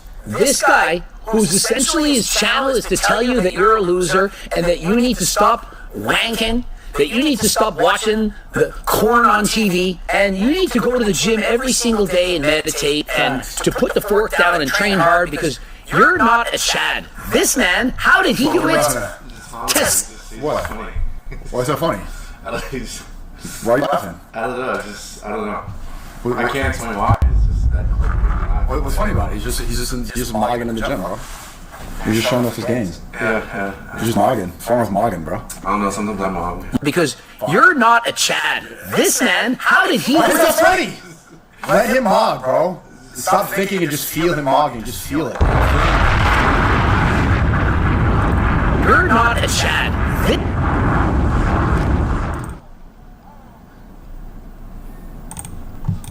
This man, how did he do it?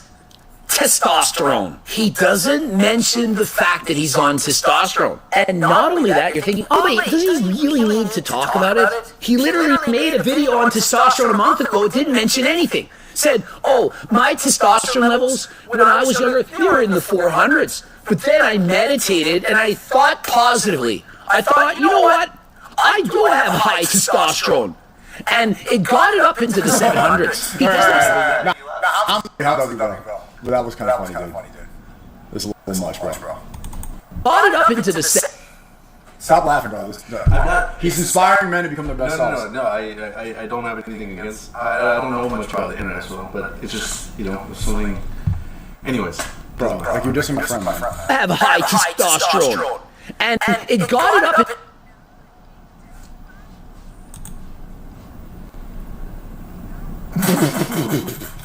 Into the 700s. He doesn't mention that it's actually at 1500, and then it's from taking steroids. Now, he calls it HRT, TRT, testosterone replacement therapy. I'm on 144 milligrams a week, and I post my blood work a number of times, and I'm in the 700s, sometimes in the 800s. And so, do I look like I'm not benefiting from HRT? I mean, we've seen the biceps. I'm 50. I ride bikes every single day. I lift weights twice a week. His testosterone levels are double mine. And so when you look at Hamza, you're thinking, probably natural. He's not that impressive. And so there lies the point. In secret, he uses testosterone, lies about it, says he got higher levels of testosterone from working out and not wasting his life, from being sober, from not doing recreational things like sniffing creatine and so on, but he omits the truth. It would be equivalent to if I said, you know what, guys, all of the muscle that I have on my body, it's only from turkey. So what is he doing? Whose side is he on? I think he doesn't like Hamza.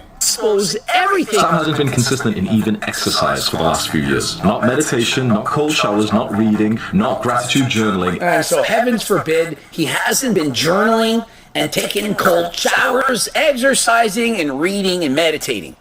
And so he hasn't been listening to big old Hamza, the Adonis, everyone's favorite mad, the Chad, the one that all girls want to be with and men want to emulate. And so what else are we going to say about your former best friend? This is the worst thing I'm going to say, but his physique shows it as well. Last I checked, he is...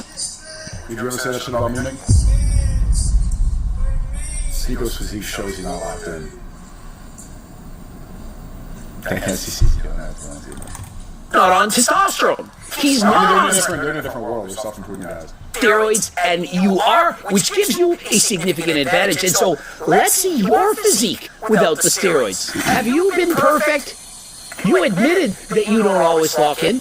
You haven't meditated every day of your life, trained every single day, eaten healthy all the time. What makes you so special that you can make fun of your former best friend for what? For views? For attention? Because you needed to be one step above him? I can forgive Sam because I genuinely still, you can see it in my fucking face, I genuinely still have so much love for him. If this is the kind of love that somebody can have for me, then I'll choose hate. I love this guy so much. Really? Yeah, okay, sure. What a toxic relationship. Do you want to go ahead and maybe like hurt me more? You have the to do that. And so without even watching the entirety of that video, Hamza posts this. Please don't comment on other videos and posts because I told my team to only allow comments on this post so we can have the conversation in a place instead of fragmented comments everywhere distracting people who just want to watch normal videos. Translation: I'm going to delete all your comments unless they're right here because this is a place where hardly anyone is going to look. It's not going to be on my videos, and I don't want everyone to find out. And so just like Mike Isertel, whose team is deleting the comments that are posted on his wall right now, you can go check it out. I was talking with John Bravo, making videos on this stuff. Hamza's doing the same thing. He's admitting it. He's saying, hey, we're not allowing... All right, well, I guess that's it. I don't think if you're watching 30 minutes of this, like, this is what YouTube content is. The guy's farming, like, a lot of content about this, too. He dropped another one today. Shit. Hamza vs. Sam drama, full voice notes, testosterone, and more. So let's cover the backstory for anyone who's employed and doesn't keep to date with the latest influencer drama. Sam and I have been friends for 5 years. But in the last few months, I notice him subtly disrespecting me in his content. And then he convinces his viewers that his way is better and they should buy his program. Time and time again on his videos just a few months ago, you can click on a random video and he'll either be disrespecting me directly or he'll be disrespecting my mission, my cause, which is like self-improvement. He'll disrespect it and then he'll say, yeah, it's bad, it's pointless, you don't need to improve your life. You should just be a video editor like me and you should just buy your program instead. Nothing wrong with selling his program, but doing it whilst attacking me and attacking my message is just sly when we've been friends. I kind of don't. God, it's an hour and a half. Holy shit. It's an hour and a half, dude. This is like, bro, to watch this is just like next level parasocial, bro. It's a whole, yeah, that's too much, bro. That's too much. Shit.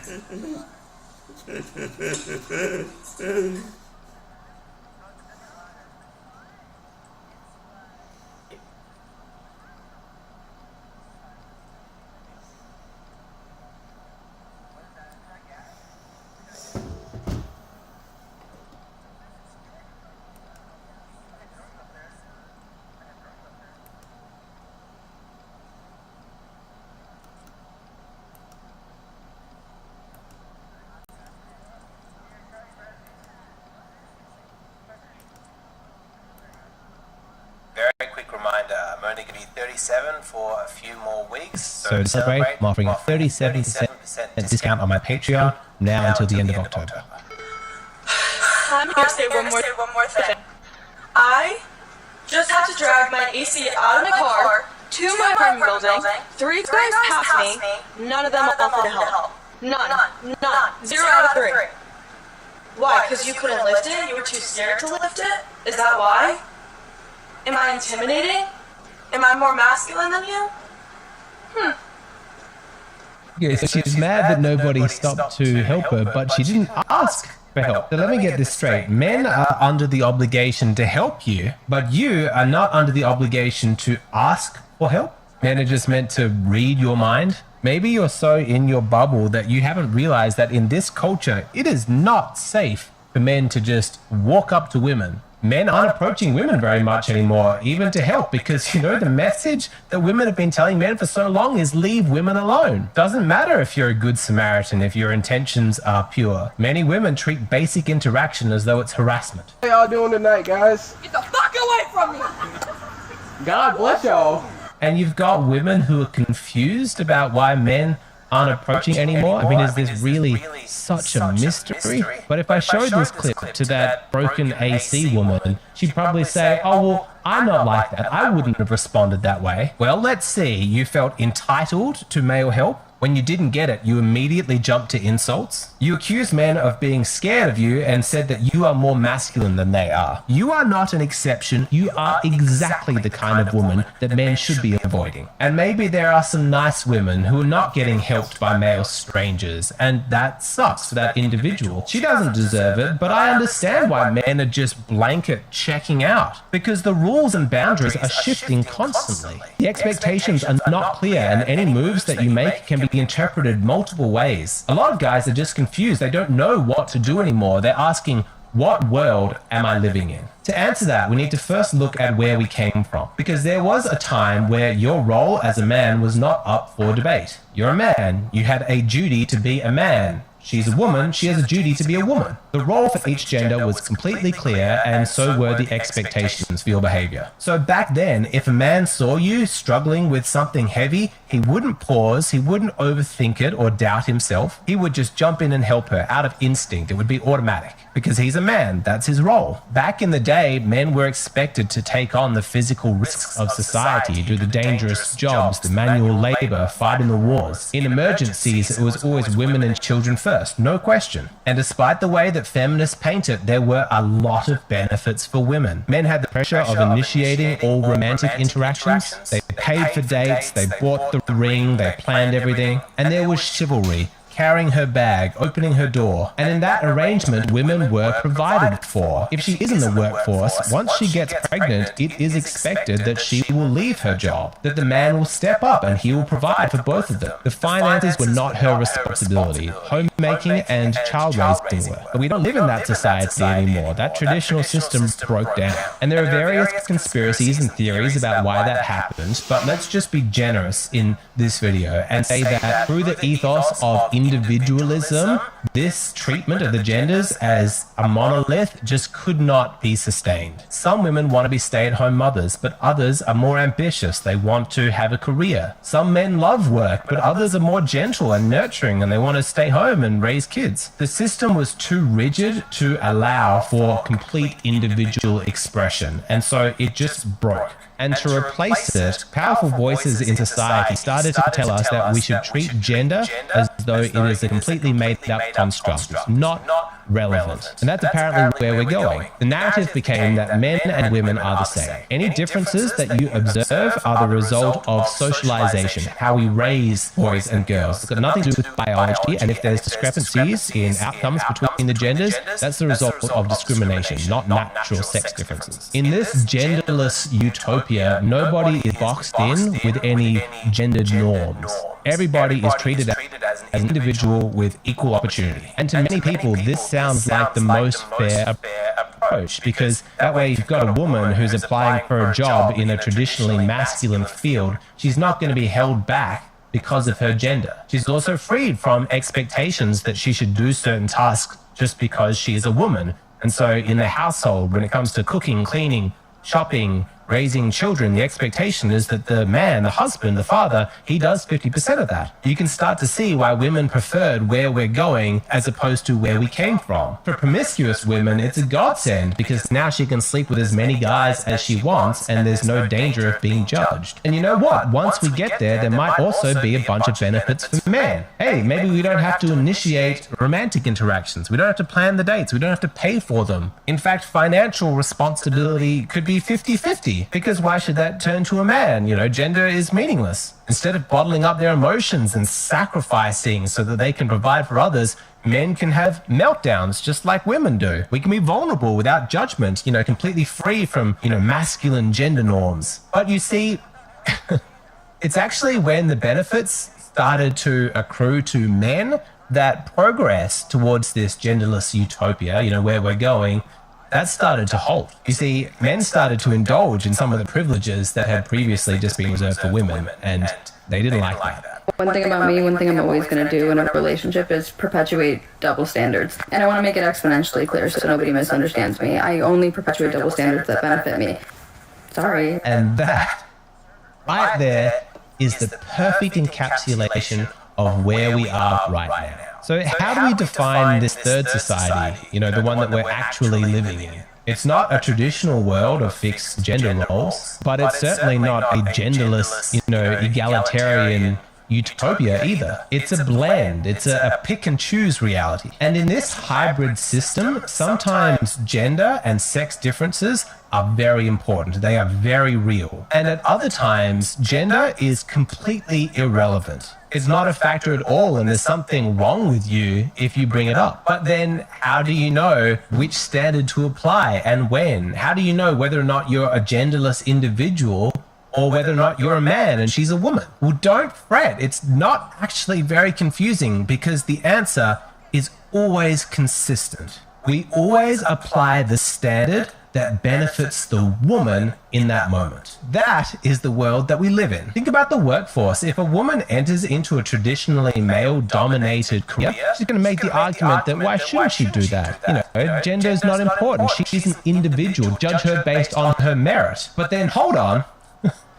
She's just been told that there is a special advanced program, a scholarship of sorts that has been designed to boost women, to help women get further in their careers. And I guarantee that genderless ideology that she was spewing moments ago, that just gets thrown away. It's like, no, now I am very much a woman. When women want to be freed from expectations of motherhood and domestic duties, or if they want to be sexually liberated and sleep around, well then suddenly gender is not an issue. Don't place those expectations or those stigmas on her because she's a woman. No, we live in a genderless society. But if she's on a date with a man and then suddenly the question comes up as to who's going to pay the bill, or if there's manual labor to be done, physically dangerous work, or God forbid an armed conflict breaks out, well, suddenly we're not in that genderless society anymore. No, suddenly she is a woman and you are a man. And you have a duty and an obligation as a man. If you've ever heard people say that we live in a feminist society,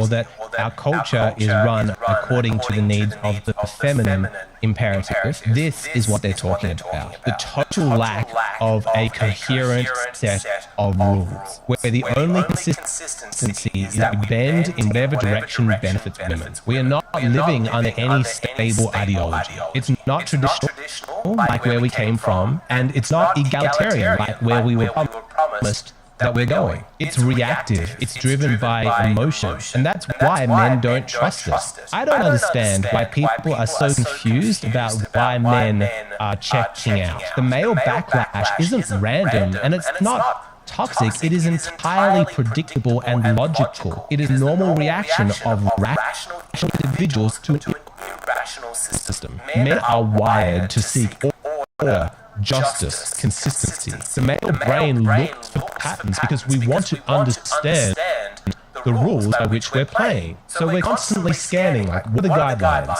What are the expectations? What are the punishments if I get something wrong? What's the reward if I do it right? But in this system where we live at the moment, there's no predictable pattern where a man is going to win. There's just contradictions, and it's confusing. Approach that woman, offer your help, and spin the wheel, and you'll find out, are you a gentleman or are you a creep? Why would a man want to take that risk? Why would he want to play this game? The thing is that men can thrive in almost any system so long as it is clear. It doesn't need to be perfect. Men aren't allergic to hard work or sacrifice, but if they're going to be motivated to build and create and provide, they do need something solid, like a real foundation, something they can trust, a system with rules, structure, and predictable outcomes. Now, in the traditional system where we came from, that was clear. You were a man and you knew what was expected of you. You have to be strong, you have to protect, you have to provide. You do all of that, and your reward is a wife who appreciates what you've done. A home that's taken care of, children raised with good values. Your masculinity is honored. Yes, you work very hard, but your reward is gratitude and reciprocity because the woman is doing her duties. The two of you are a team. Now, I think that men could also equally adapt to this genderless utopia. So long as the rules were actually consistent, we could make it work. Okay, I'm no longer a man, I'm an individual. Okay, great. So 50% of the financial burden is now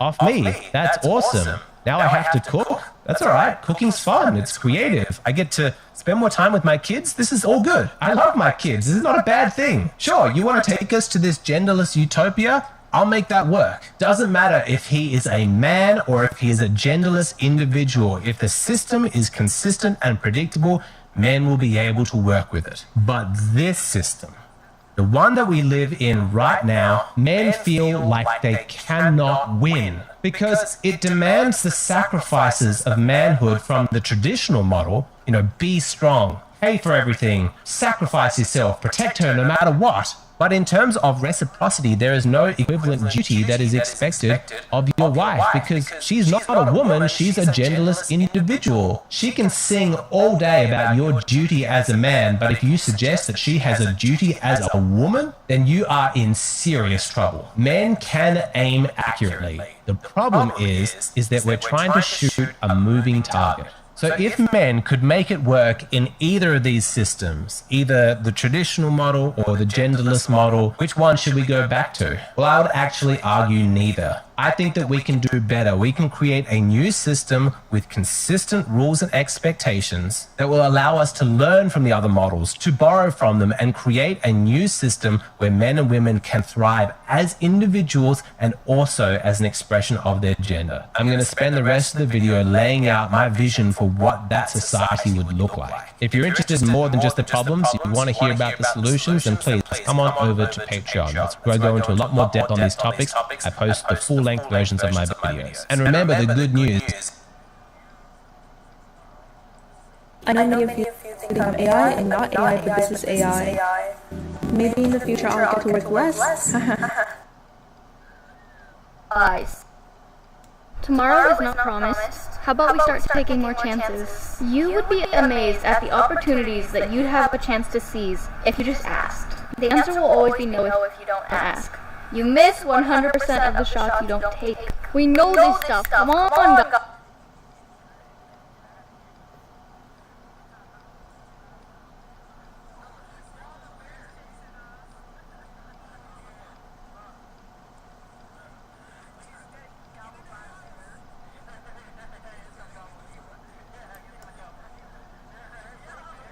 Like some grass, get your senses back. And it just made me smile to this day, knowing that I was fragile and afraid.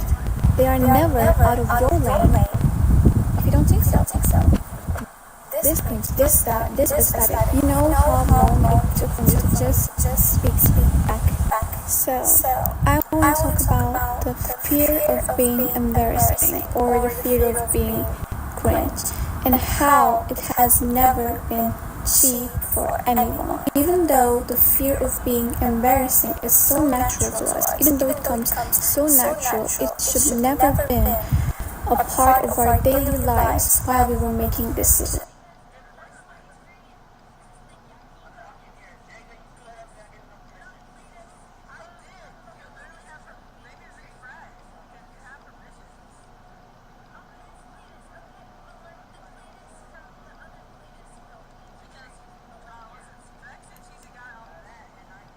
You keep saying I'm a bit too much, too out of touch, but I was never meant to stay alone. I'm not apologizing for myself. You want me small, but I was built to break your walls. Every time you roll your eyes, I just turn the volume up.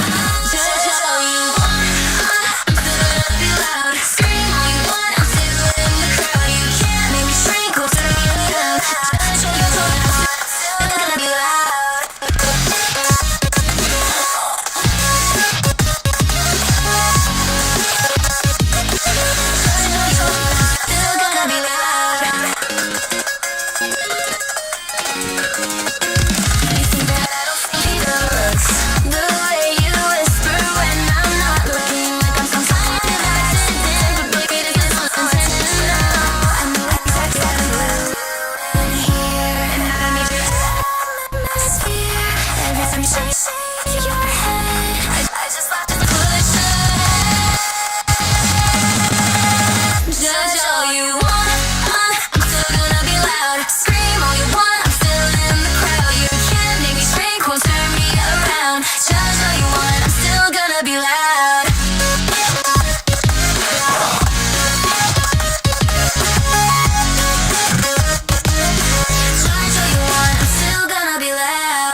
be someone new, but then I remembered who I am.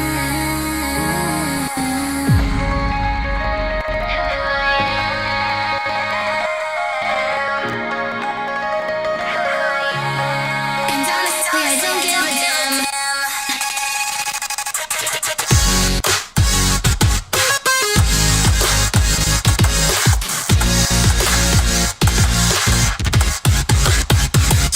All you want, I'm still gonna be loud. Scream all you want, till in the crowd. You can't make me think, won't force me around. Shout all you want, still gonna be loud. I'm still gonna be loud. Still gonna be loud. Yeah, I'm still gonna be loud.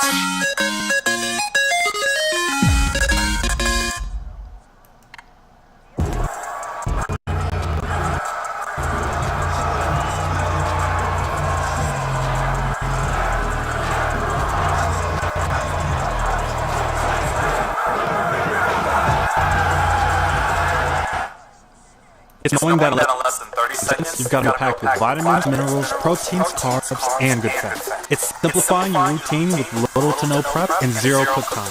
Just shake and go. It's meeting the day head on because you're fueled by wholesome ingredients like oats.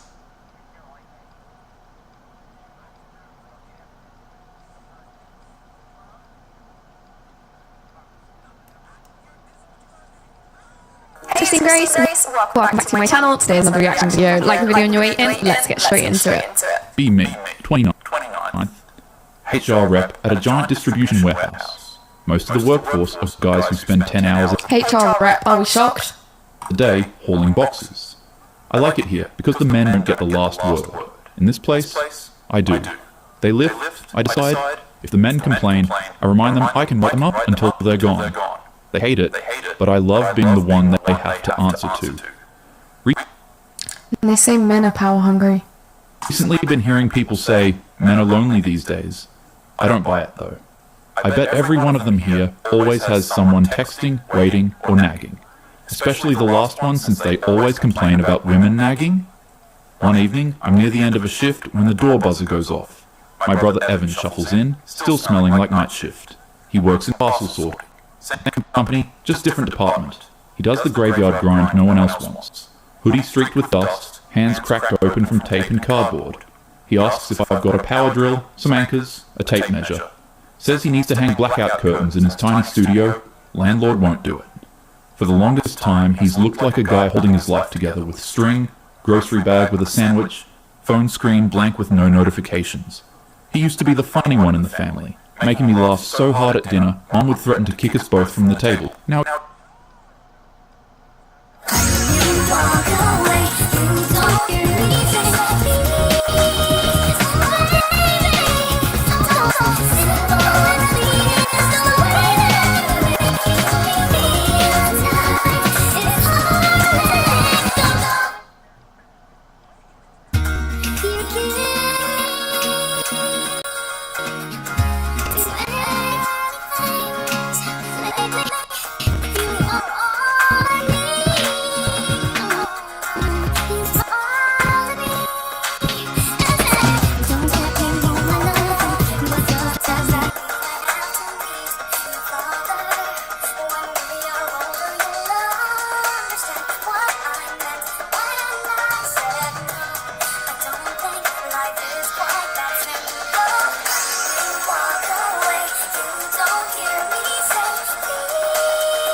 street on the boulevard of broken dreams, where the city sleeps and I'm the only one and I walk alone.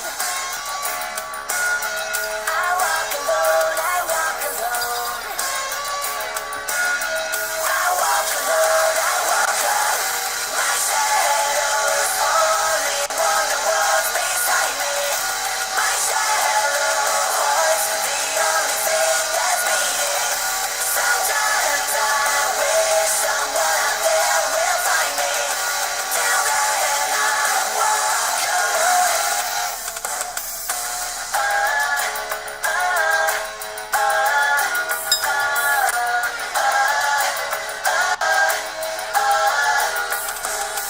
I'm walking down the line that divides me somewhere in my mind. On the borderline of the edge and where I walk alone.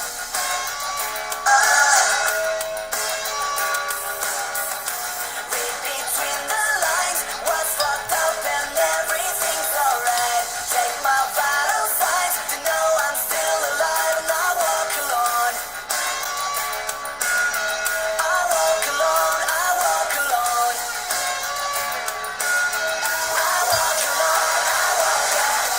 My shadow's the only one that walks beside me. My shallow heart's the only thing that's beating. Sometimes I wish someone out there will find me. Till then I walk alone.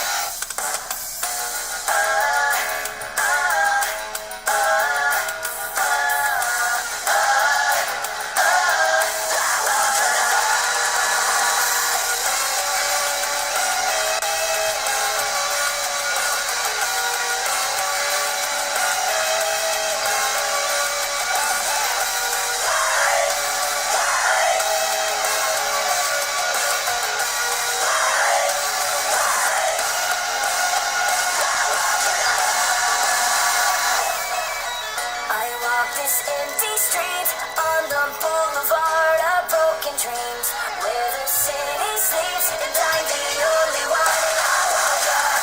My shadow's only wonder what's beside me. My shallow heart's the only thing that's beating.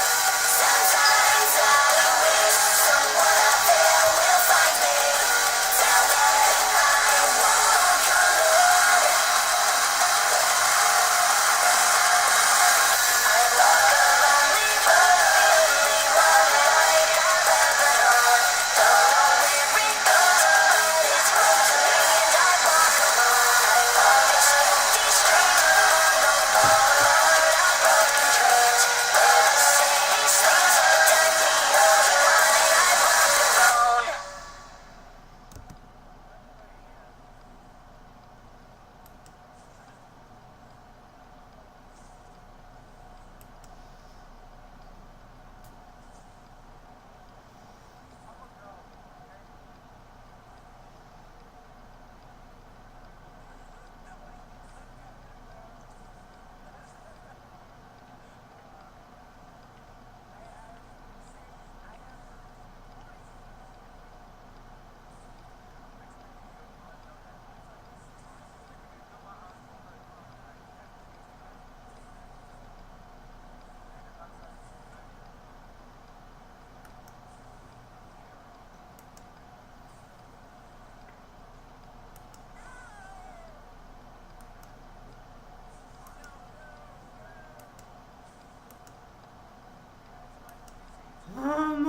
My mom was crying and she told me that she would have hated to be in my generation.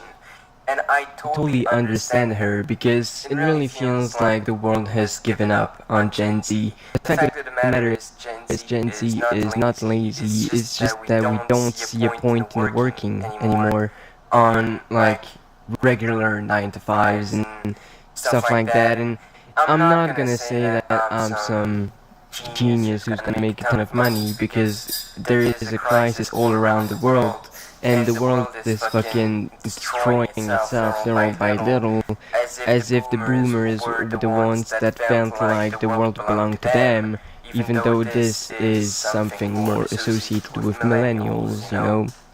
But even then, it feels like boomers had the key to everything and locked us out of it. The quality of life someone can achieve and the way they can change their whole situation used to take 15 years before, then it went to 45 years, and now it takes 85 years to double your quality of life, which is genuinely something crazy. Because when you think about it, you can work your entire life and some people don't even make it to 85. 85 years is if you're lucky. But even then, if you have to work your entire life just to double your quality of life, where is the retirement? Where is owning a house? Where is owning anything? In my generation, and in the capitalist society we live in, there is a huge sentiment that is shared around within Gen Z, and especially in minority groups, the minority cultures such as neurodivergent, racially stereotyped people. But whatever it is, even a straight white guy feel super fucking abandoned, you know? The school system doesn't work anymore, and with the internet you can literally learn anything online. The levels required to pass something when it comes to school are so low, yet people continue to not want to do it for very obvious reasons. Most of the things we learn in school we will never use, and I hear some of you already saying, yes, but you have to learn this in order to have a diploma. What for? Guys, if you want to have a college degree, and even now, like people who graduated years ago, like 2 to 3 years ago, happened inside a resurgence of work.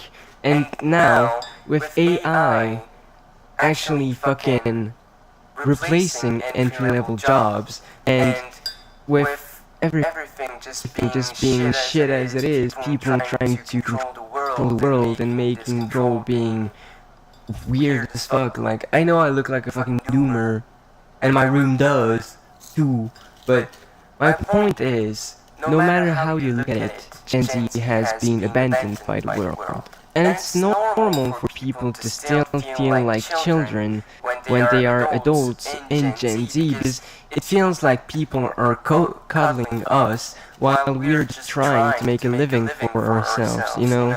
I have so many projects, and yet I lack the money to do so, but to get the money I would need rather a job, which is not something that I'm particularly interested in, especially not something that I can get, because I don't have a high school diploma, but even my girlfriend, who has a high school diploma, wanted to go to university, and I live in Belgium, so the whole situation about Belgium being like crashing down into the ground is something different, but she couldn't finish her uni years because there has been a law that passes that makes you ineligible to have a third year passing over some of your subjects from the first year of uni. She succeeded in a lot of subjects, that's not the problem. She just missed 3 subjects in total, and that's what made her quit uni, because she couldn't come back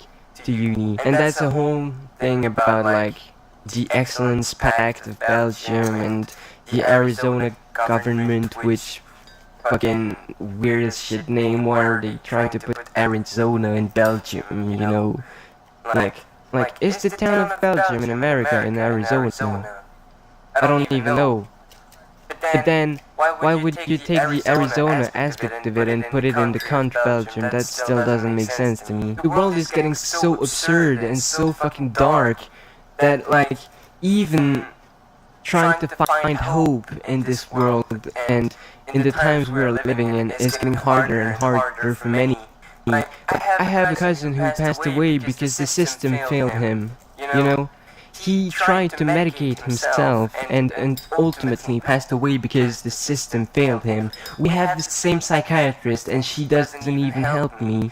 And here I am trying to stay alive and do my stuff, fighting every single fucking day just to be able to make a living for myself. I might even lose my fucking rental room because I am trying to have my high school diploma, but even then, school phobia is huge.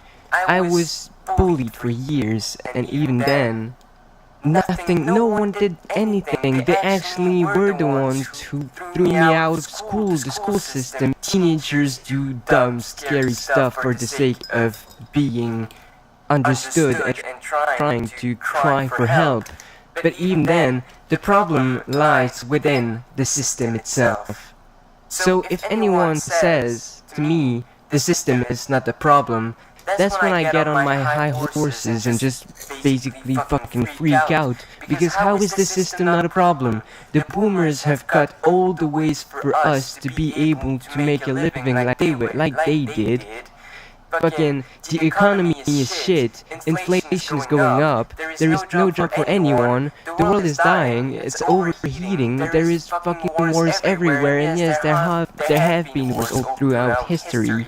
But god damn it, man, the people who are controlling us lived through the glorious 30s, the golden 30s, the best years humanity ever had, and they fucked it up for all of us later down the road. Even fucking Gen X has been subjected to this, you know?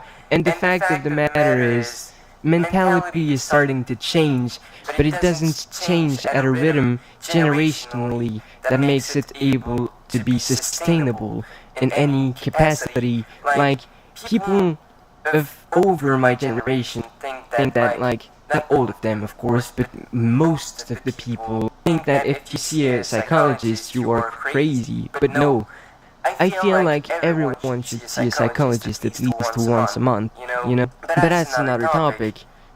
And this video is very doom-like, and I know that it's very dramatic in many ways. But it's just to say that I am trying to give out the message of this generation having to cry for help for every single fucking thing they want to do, you know?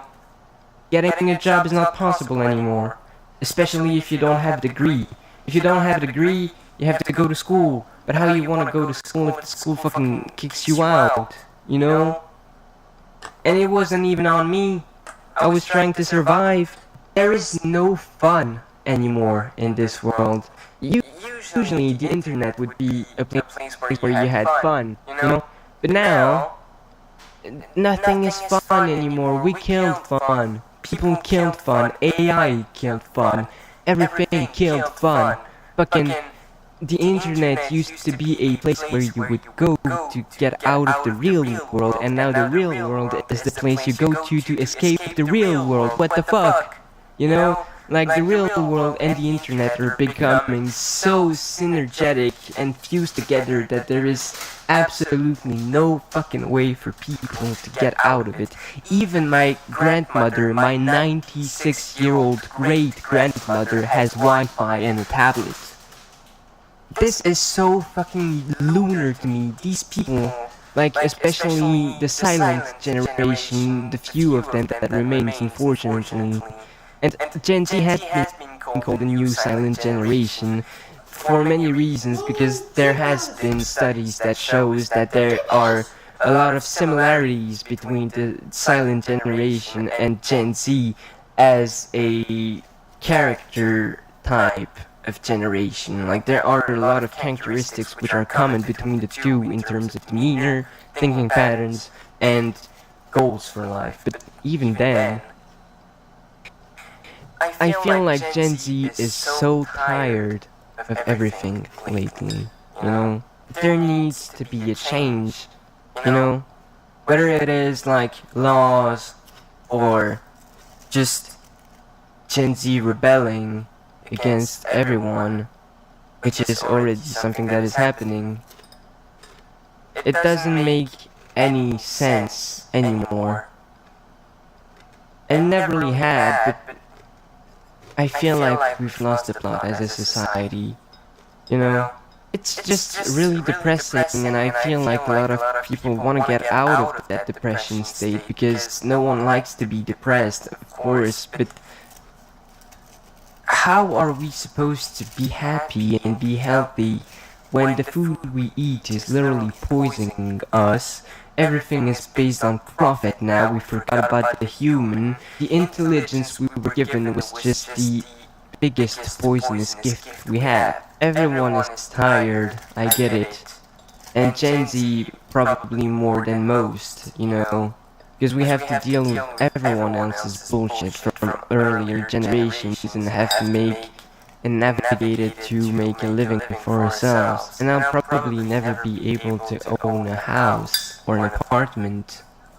I'll probably never be rich, or I'll probably just never be remembered as someone up in the hierarchy of society, which, by the way, I still think is a fucking stupid concept. But and that's also like why a lot of Gen Z become marginalized in society as a whole. Why people just think of, you know what, let's fucking be self-sufficient and live in a van and have like your own tiny farm somewhere. But even then, like, society fucking disgusts me because they took what the planet had to offer, what created them, and appropriated it to themselves, when in reality they are just colonies that evolved over time. And time is something we can't keep. It goes on its own will. And nothing can exist without time. But in a way, if time doesn't solve things and solve the problems that are happening currently and have been happening since the internet bubble bursted, and there is also, like, I feel like an AI bubble that is ready to burst so fucking much, like even with deepfakes and shit, it's scary, you know? The world is getting scarier and scarier by the second, dude. And the fact that people are just trying to make more money off of it is crazy to me.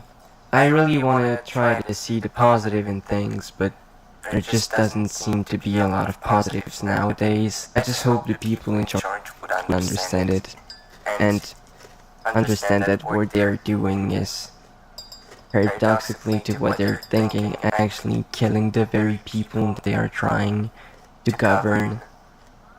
And maybe that is their goal, and they're trying to just get richer and richer. But, you know, it's a whole other topic for another time. Let me know what you think about the current state of the world and society as a whole. Until next time, see ya.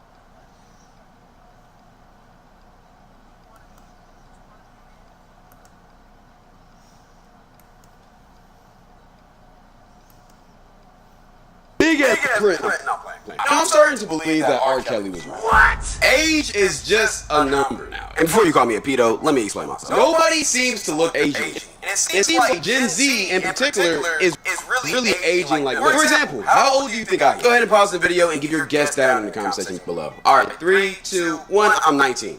Yeah, I'm 19. So my point is proved. But in my opinion, there is 3 main reasons on why this phenomenon is happening. Reason number 1 being, everybody is stressed as... You know, right now, we are living through one of the most stressful times ever. Inflation's high, the job market is... And it just seems like any minute now, World War III could possibly pop off. If that happens, well... we won't be stressing no more because we will be dead. Plus, not to mention, half of us have lived through a fucking pandemic. Basically turned us all into iPad kids, so now most of us would rather talk through a phone than in person because that's just what we're comfortable doing. Overall, this generation has been screwed. You got bags under your eyes. Yeah, so do you. Oh, probably has something to do with the microplastics in our balls. Is your hairline receding yet? I don't know, is it? Oh, yeah. Awesome. Who gives a shit? Why am I getting acne in my mid-20s? Are you stressed out a lot? Yes, I'm in hell all the time. Well, there you go. How much screen time do you get? Nothing crazy. Probably just like 10 hours a day. It's not that bad. Do you eat healthy? Nah, I can't afford to. I eat trash like a raccoon. Same. My back always hurts. Well, look at how you're sitting, dumbass. Oh, damn, I'm always tired no matter how much sleep I get. Maybe you have cancer. What the Don't put that in my head. I'm just saying maybe you do. Damn, Gen Z's aging like milk, huh? Who are you? I'm what millennials think they look like. Y'all don't look anything like that. Yeah, y'all just look like normal 30-year-olds. We look younger than y'all, though. Look at your skin. Dull. Look at mine. Radiant. I'm not being Gen Z has...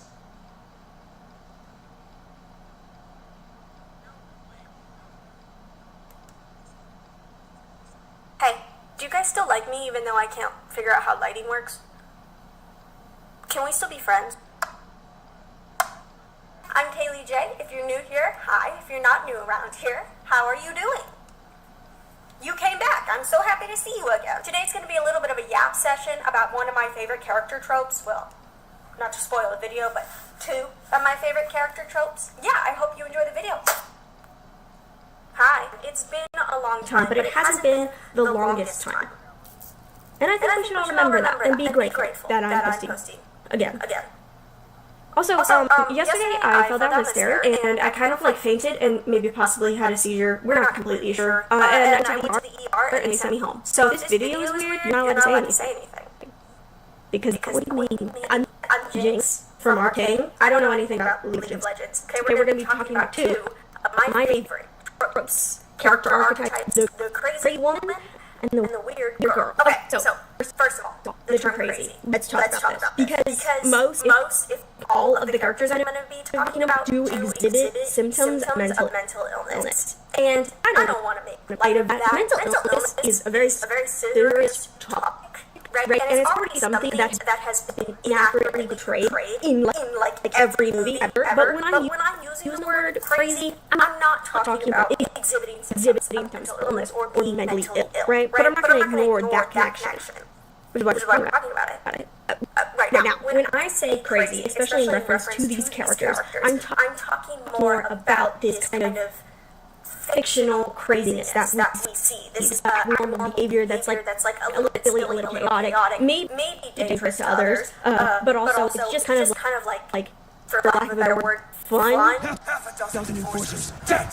Enforcers dead. Yeah. A building blown to pieces. No. Yeah. I'm also doing it slightly in reference to the TV trope from TVtropes.org called Act Crazy, which just means that somebody's behavior is like abnormal, they're crazy, and also they're dangerous, right? And so when I'm using that with the term crazy woman, I'm kind of stealing that crazy and putting it here. So there is a dangerous aspect to these women I'm going to be talking about, but also I'm not talking about the mental illness that they may or may not exhibit. I did want to bring that up and also say that if you can think of a reason why I really should not be using the term crazy or a better term, feel free to tell me. I am very open to critique when we're talking about this subject. So yeah. Anyways, as long as we're all aware of like what's going on, how it's going on, things in the world, then we can have some fun, okay? As long as we all remember that, then we can have fun. Another term that TVtropes.org uses is cloud cuckoo-lander. Cloud cuckoo-lander. And they define this as a character with their heads in the clouds. They're very cheerful and strangely oblivious to things that everybody else takes for granted. So that's also what I'm talking about. But I'm also referencing the Act Crazy TV trope, which is like that, but also has an axe and might use it. Oh, you can't see the pink because of the lighting. No, hold on. Let's see if I can fix that real quick. Now, can you see it? I got pink on my cheek. You can't see it because of the wood. Hold on. It's there, I promise. Hi. To make up for the fact that I don't have a Harley Quinn wig, I will instead do the entire portion of this video in her accent. Now, we're going to discuss what makes the crazy woman a crazy woman. I'm joking. I want to do that to you. But I do want to talk a little bit about who really loves the crazy woman trope. Okay? And it's a fan favorite amongst a certain internet-made group. Okay? The thing about internet-made groups is that they all are probably a little bit problematic. in one way or another. Okay? But I'm only going to bring them up because if you search up what their favorite movies are, a lot of them have crazy women in them. That's where I derived the archetype from. The internet group I'm talking about are known by a lot of names, but I know them best as femcells, or girl bloggers, or female manipulator types, okay? And if you look up their favorite movies or their favorite media, you're gonna get things like Black Swan, Girl Interrupted, My Year of Rest and Relaxation, Bell Jar, those things. And if you know anything about those pieces of media and like what's problematic about them, then you already know what's problematic about the internet group that I'm talking about. However, if you want to know more, I do have 2 videos that I'd recommend, both by Shamsphere on YouTube, okay? And I'm hopefully gonna put them on. If you're looking at me, you're looking at me like this. With this side, that you'd see it. This side of the video, there should be an icon. I'm going to link both of them. Okay, they are called Self-Feminism and Transgressive Girlhood, and the Sad Girl to Female Rage Pipeline. So, hearing the examples that I gave you of the movies and media that I was talking about, you can start to get a picture of what a crazy woman is in your mind. Okay, so when I say that crazy woman, I want you to picture a certain thing I'm going to describe everything to you.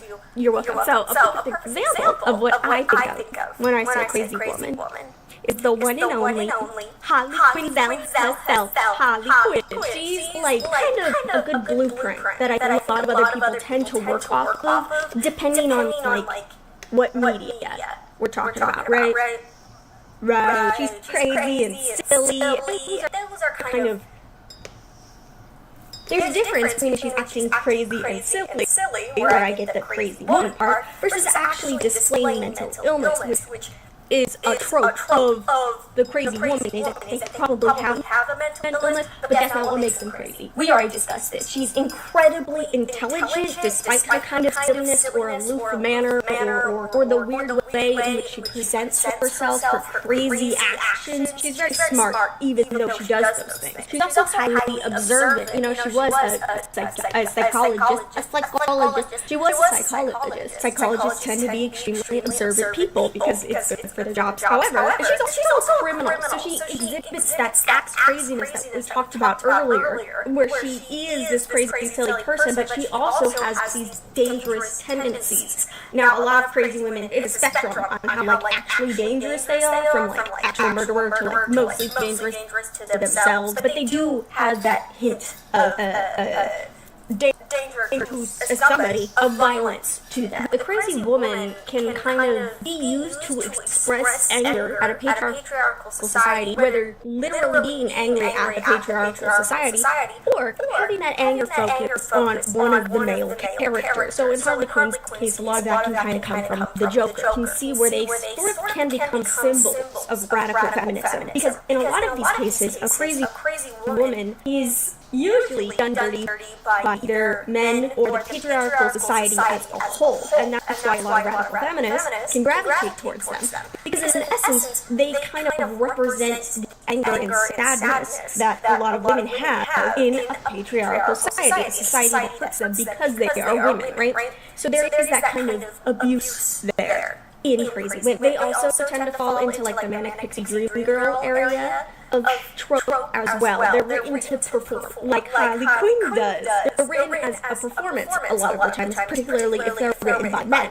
They come off more as something to be looked at. One thing that I think really separates something like a manic pixie dream girl from a crazy woman, at least in my head, is this like knowledge that there may be a little bit off. And not only do they acknowledge it, but it's also kind of noticing that it kind of separates them from everybody, this loneliness that's present in this character. Now, the reason I think I enjoy this crazy woman trope is because it has this relation, this connection to my childhood favorite character trope.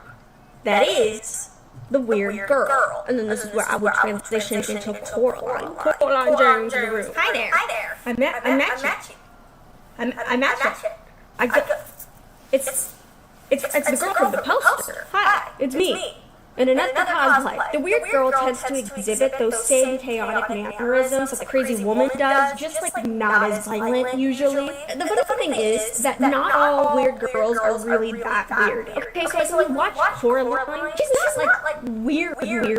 She's a little weird, but she's not like weird. You know what I mean? For somebody to be a weird girl, usually they just have to think a little differently, be very curious, like to their detriment curious, and also fairly imaginative. That's what really makes a weird girl. Those three things. But you do tend to get some like weird girls. These types of characters are most common in coming of age stories, which is why they're girls and not women, right? They're usually younger. It also means that usually they have a little bit of a lighter tone, and that this girl is the main character of the story. Whereas the crazy woman, like sometimes she's the main character, but also sometimes she's just a side character. You know what I'm talking about? The weird girl is the main character usually. They might have like an animal companion. We might be going on like an actual backpack adventure. Okay, we're going somewhere. Despite the fact that this type of character usually has a lighter tone than the crazy woman, there's still this like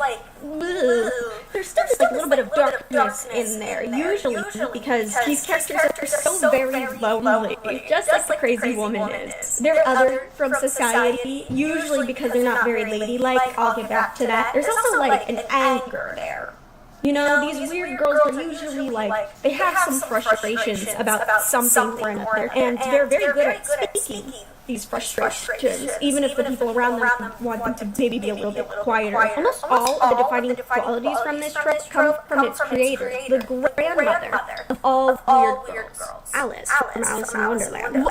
So it's not my best time. So it's not my best time. I'm not allowed to have an off day. I'm not allowed to have an off day. Gotta be perfect all the time.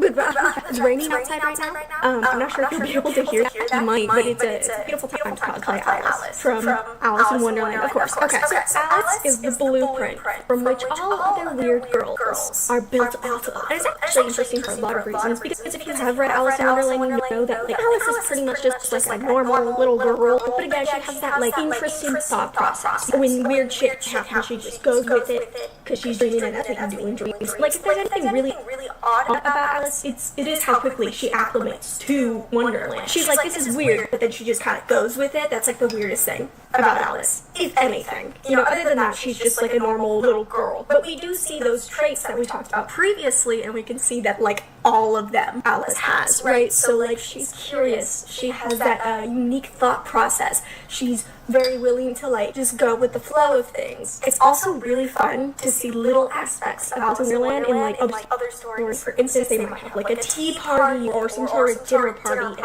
and usually they'll eat like little sweet treats. 23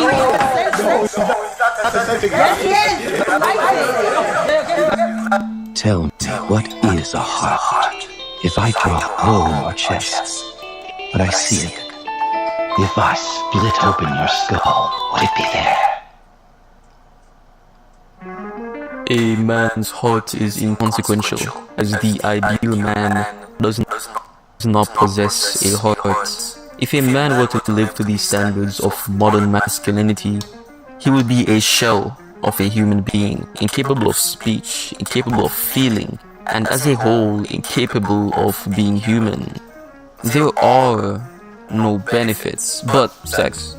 I just know he wanted it, she shouted after sexually harassing him. The shy man stated on several occasions that he did not consent. However, they fell on deaf ears. The opinion of a man who isn't violent or loud isn't valued. If he was serious, he would show his masculinity. End quotes. Yes, I'm sure he wanted it. Because in your delusional fantasy, a man can't possibly resist a woman. Therefore, even without saying it, he, at all times, from just existing, is always consenting. That is the logic that a lot of these people have. Hey, come here. Hey, come here. So you can't. No. 23%. No, he's not consenting. Yes, he is. He's not consenting. He's not consenting.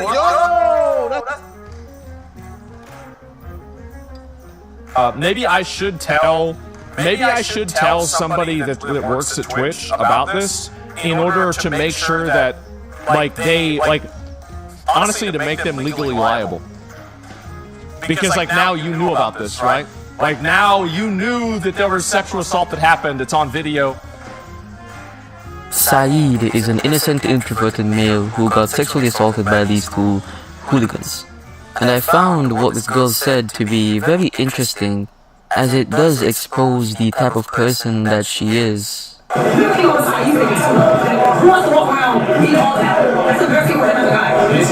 No, don't hold me accountable for sexually assaulting a man. He should be embarrassed that he got sexually assaulted by a woman.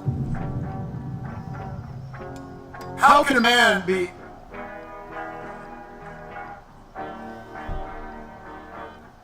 Do you hear the double standards in their thinking? That's embarrassing for him and the guy. The as a guy part does not have to be there, but this is the issue. She isn't describing a situation that's embarrassing in itself. She's describing a situation that becomes embarrassing because of who it is happening to. Can you see the flaw in this logic? If a woman experienced it, it might have just been unfortunate. But when it happens to a man, it crosses a threshold from unlucky to shameful. His gender transforms the context of the event, as now it is not just an accident or a mistake anymore. It is a failure of masculinity, her inability to view people as human and hold everyone to the same standard. This is a mental illness. Psychologically speaking, this reflects gender moralization, where behaviors are not judged by their moral weight, but whether they align with the social expectations for one's gender. I don't have to explain why this is a problem. For men, these expectations are built on emotional stoicism, sexual dominance, and invulnerability. In other words, a woman's embarrassment can be seen as human, however a man's embarrassment is seen as a weakness and embarrassing for him, especially in this context of sexual abuse. But as a guy, it's not unfortunate. A lot of people say, oh, they're lucky. Or if you're ashamed of it, then oh, well, that's embarrassing for you. As a guy, you don't want that on your reputation. It makes you seem like you're lesser of a male.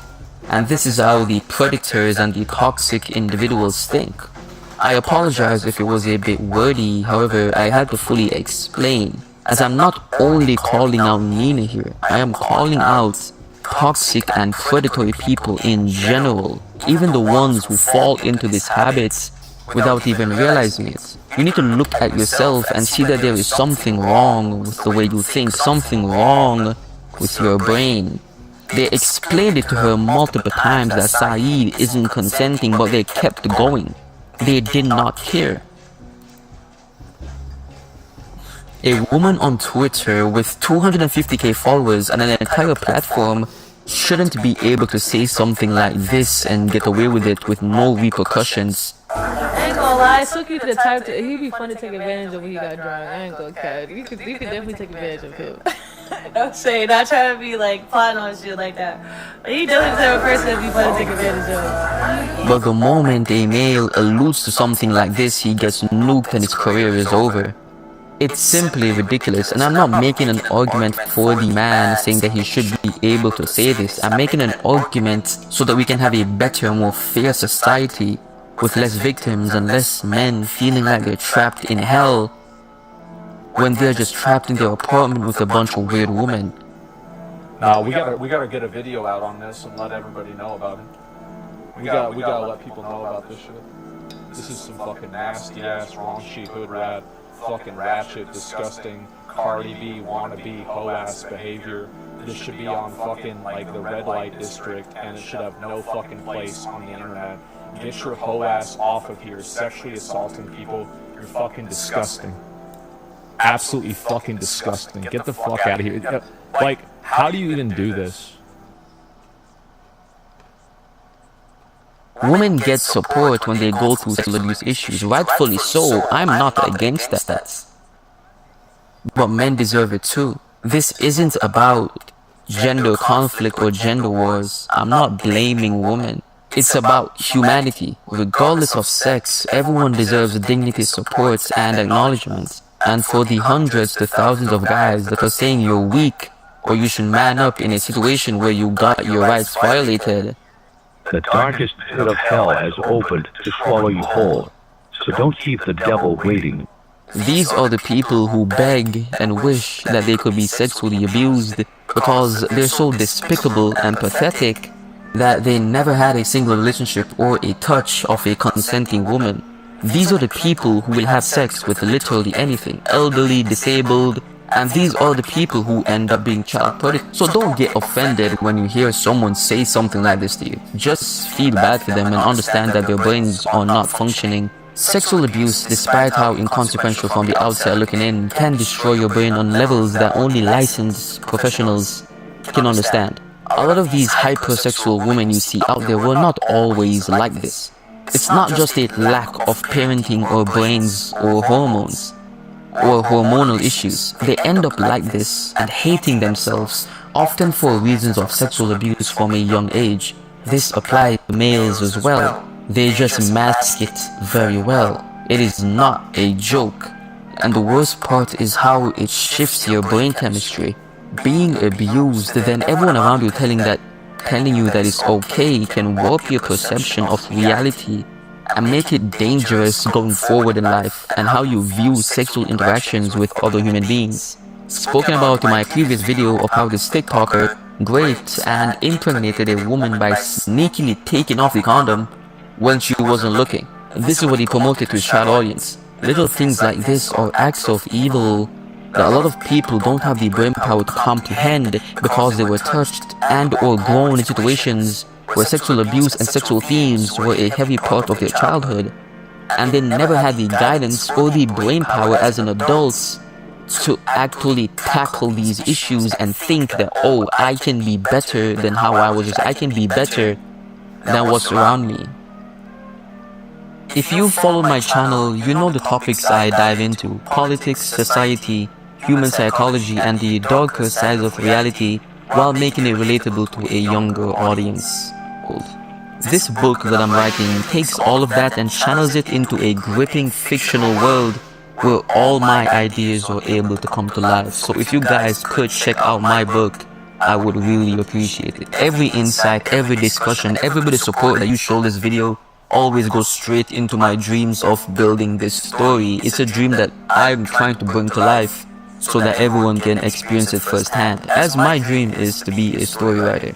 But regardless, God bless you all. Have a good day.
I'm in my pajamas by the kitchen light.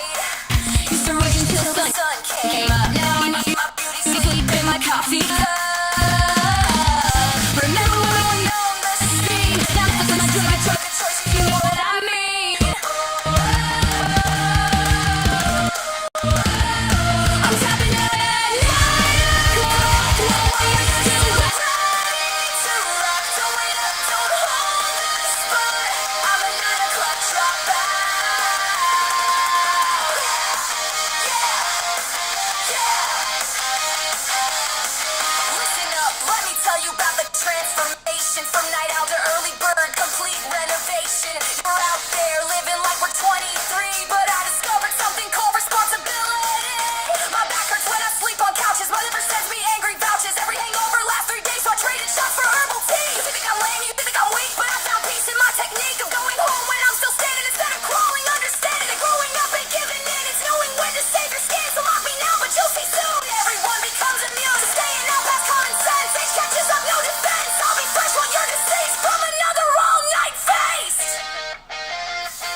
Don't take it personal when I decline your invitation to lose my mind. I still love you, but I love sleep more than stumbling through another bar door.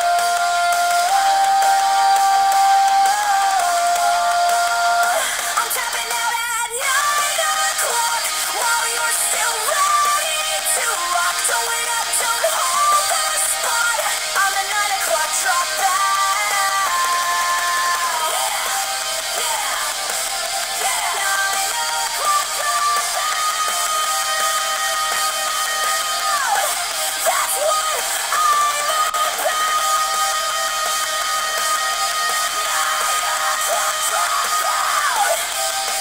Sweet dreams, I'm out.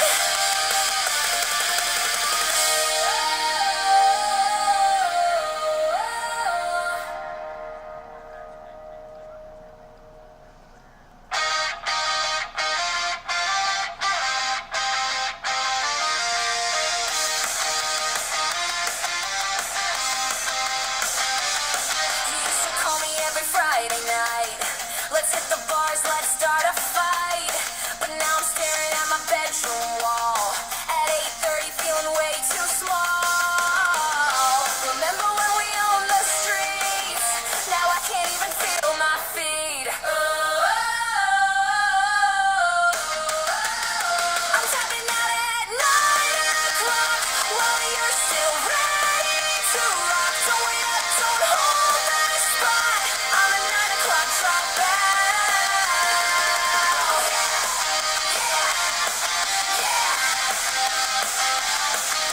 You're texting where you at tonight.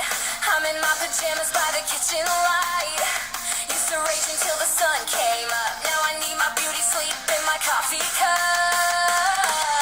Remember when we owned the scene? Now Netflix is my drug of choice, you know what I mean. I'm tapping out at 9 o'clock while you're still ready to rock. Don't wait up, don't hold the spot. I'm a 9 o'clock dropout.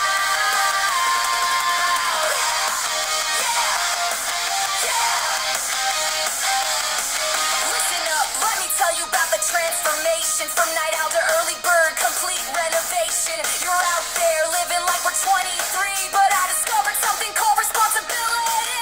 My back hurts when I sleep on couches. My liver sends me angry vouches. Every hangover lasts 3 days, so I traded shots for herbal tea. You think I'm lame, you think I'm weak, but I found peace in my technique of going home when I'm still standing instead of crawling. Understanding that growing up ain't giving in. It's knowing when to save your skin. So mock me now, but you'll see soon. Everyone becomes immune to staying out past common sense. Age catches up, no defense. I'll be fresh when you're deceased from another all-night feast.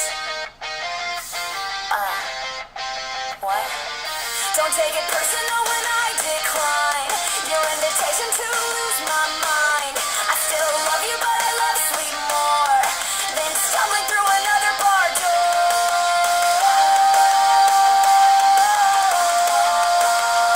I'm tapping out at 9 o'clock while you're still ready to rock. Don't wait up, don't hold the spot. I'm the 9 o'clock dropout.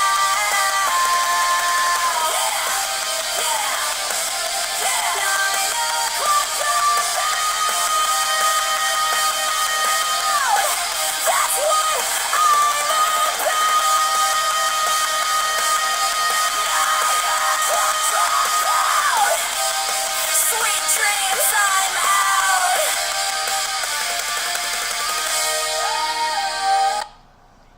Huge spoiler warning. Like the title implies, this video is about a superhero happening early, and there will be heavy spoilers for the story. But I know what you're here for, and I'm not going to keep you waiting. Today, we're going to be discussing what would happen if Dragon Ball Superhero happened early. God, that title is so clunky to say. Anyways, let's get into it. So, in terms of the movie itself, it's going to happen pretty much the same. We'll place it right after the Goku Black arc. Let's say we're at a point where Vegeta is still on Beerus' planet with Goku instead of coming back to Earth already. So really the only difference there is that his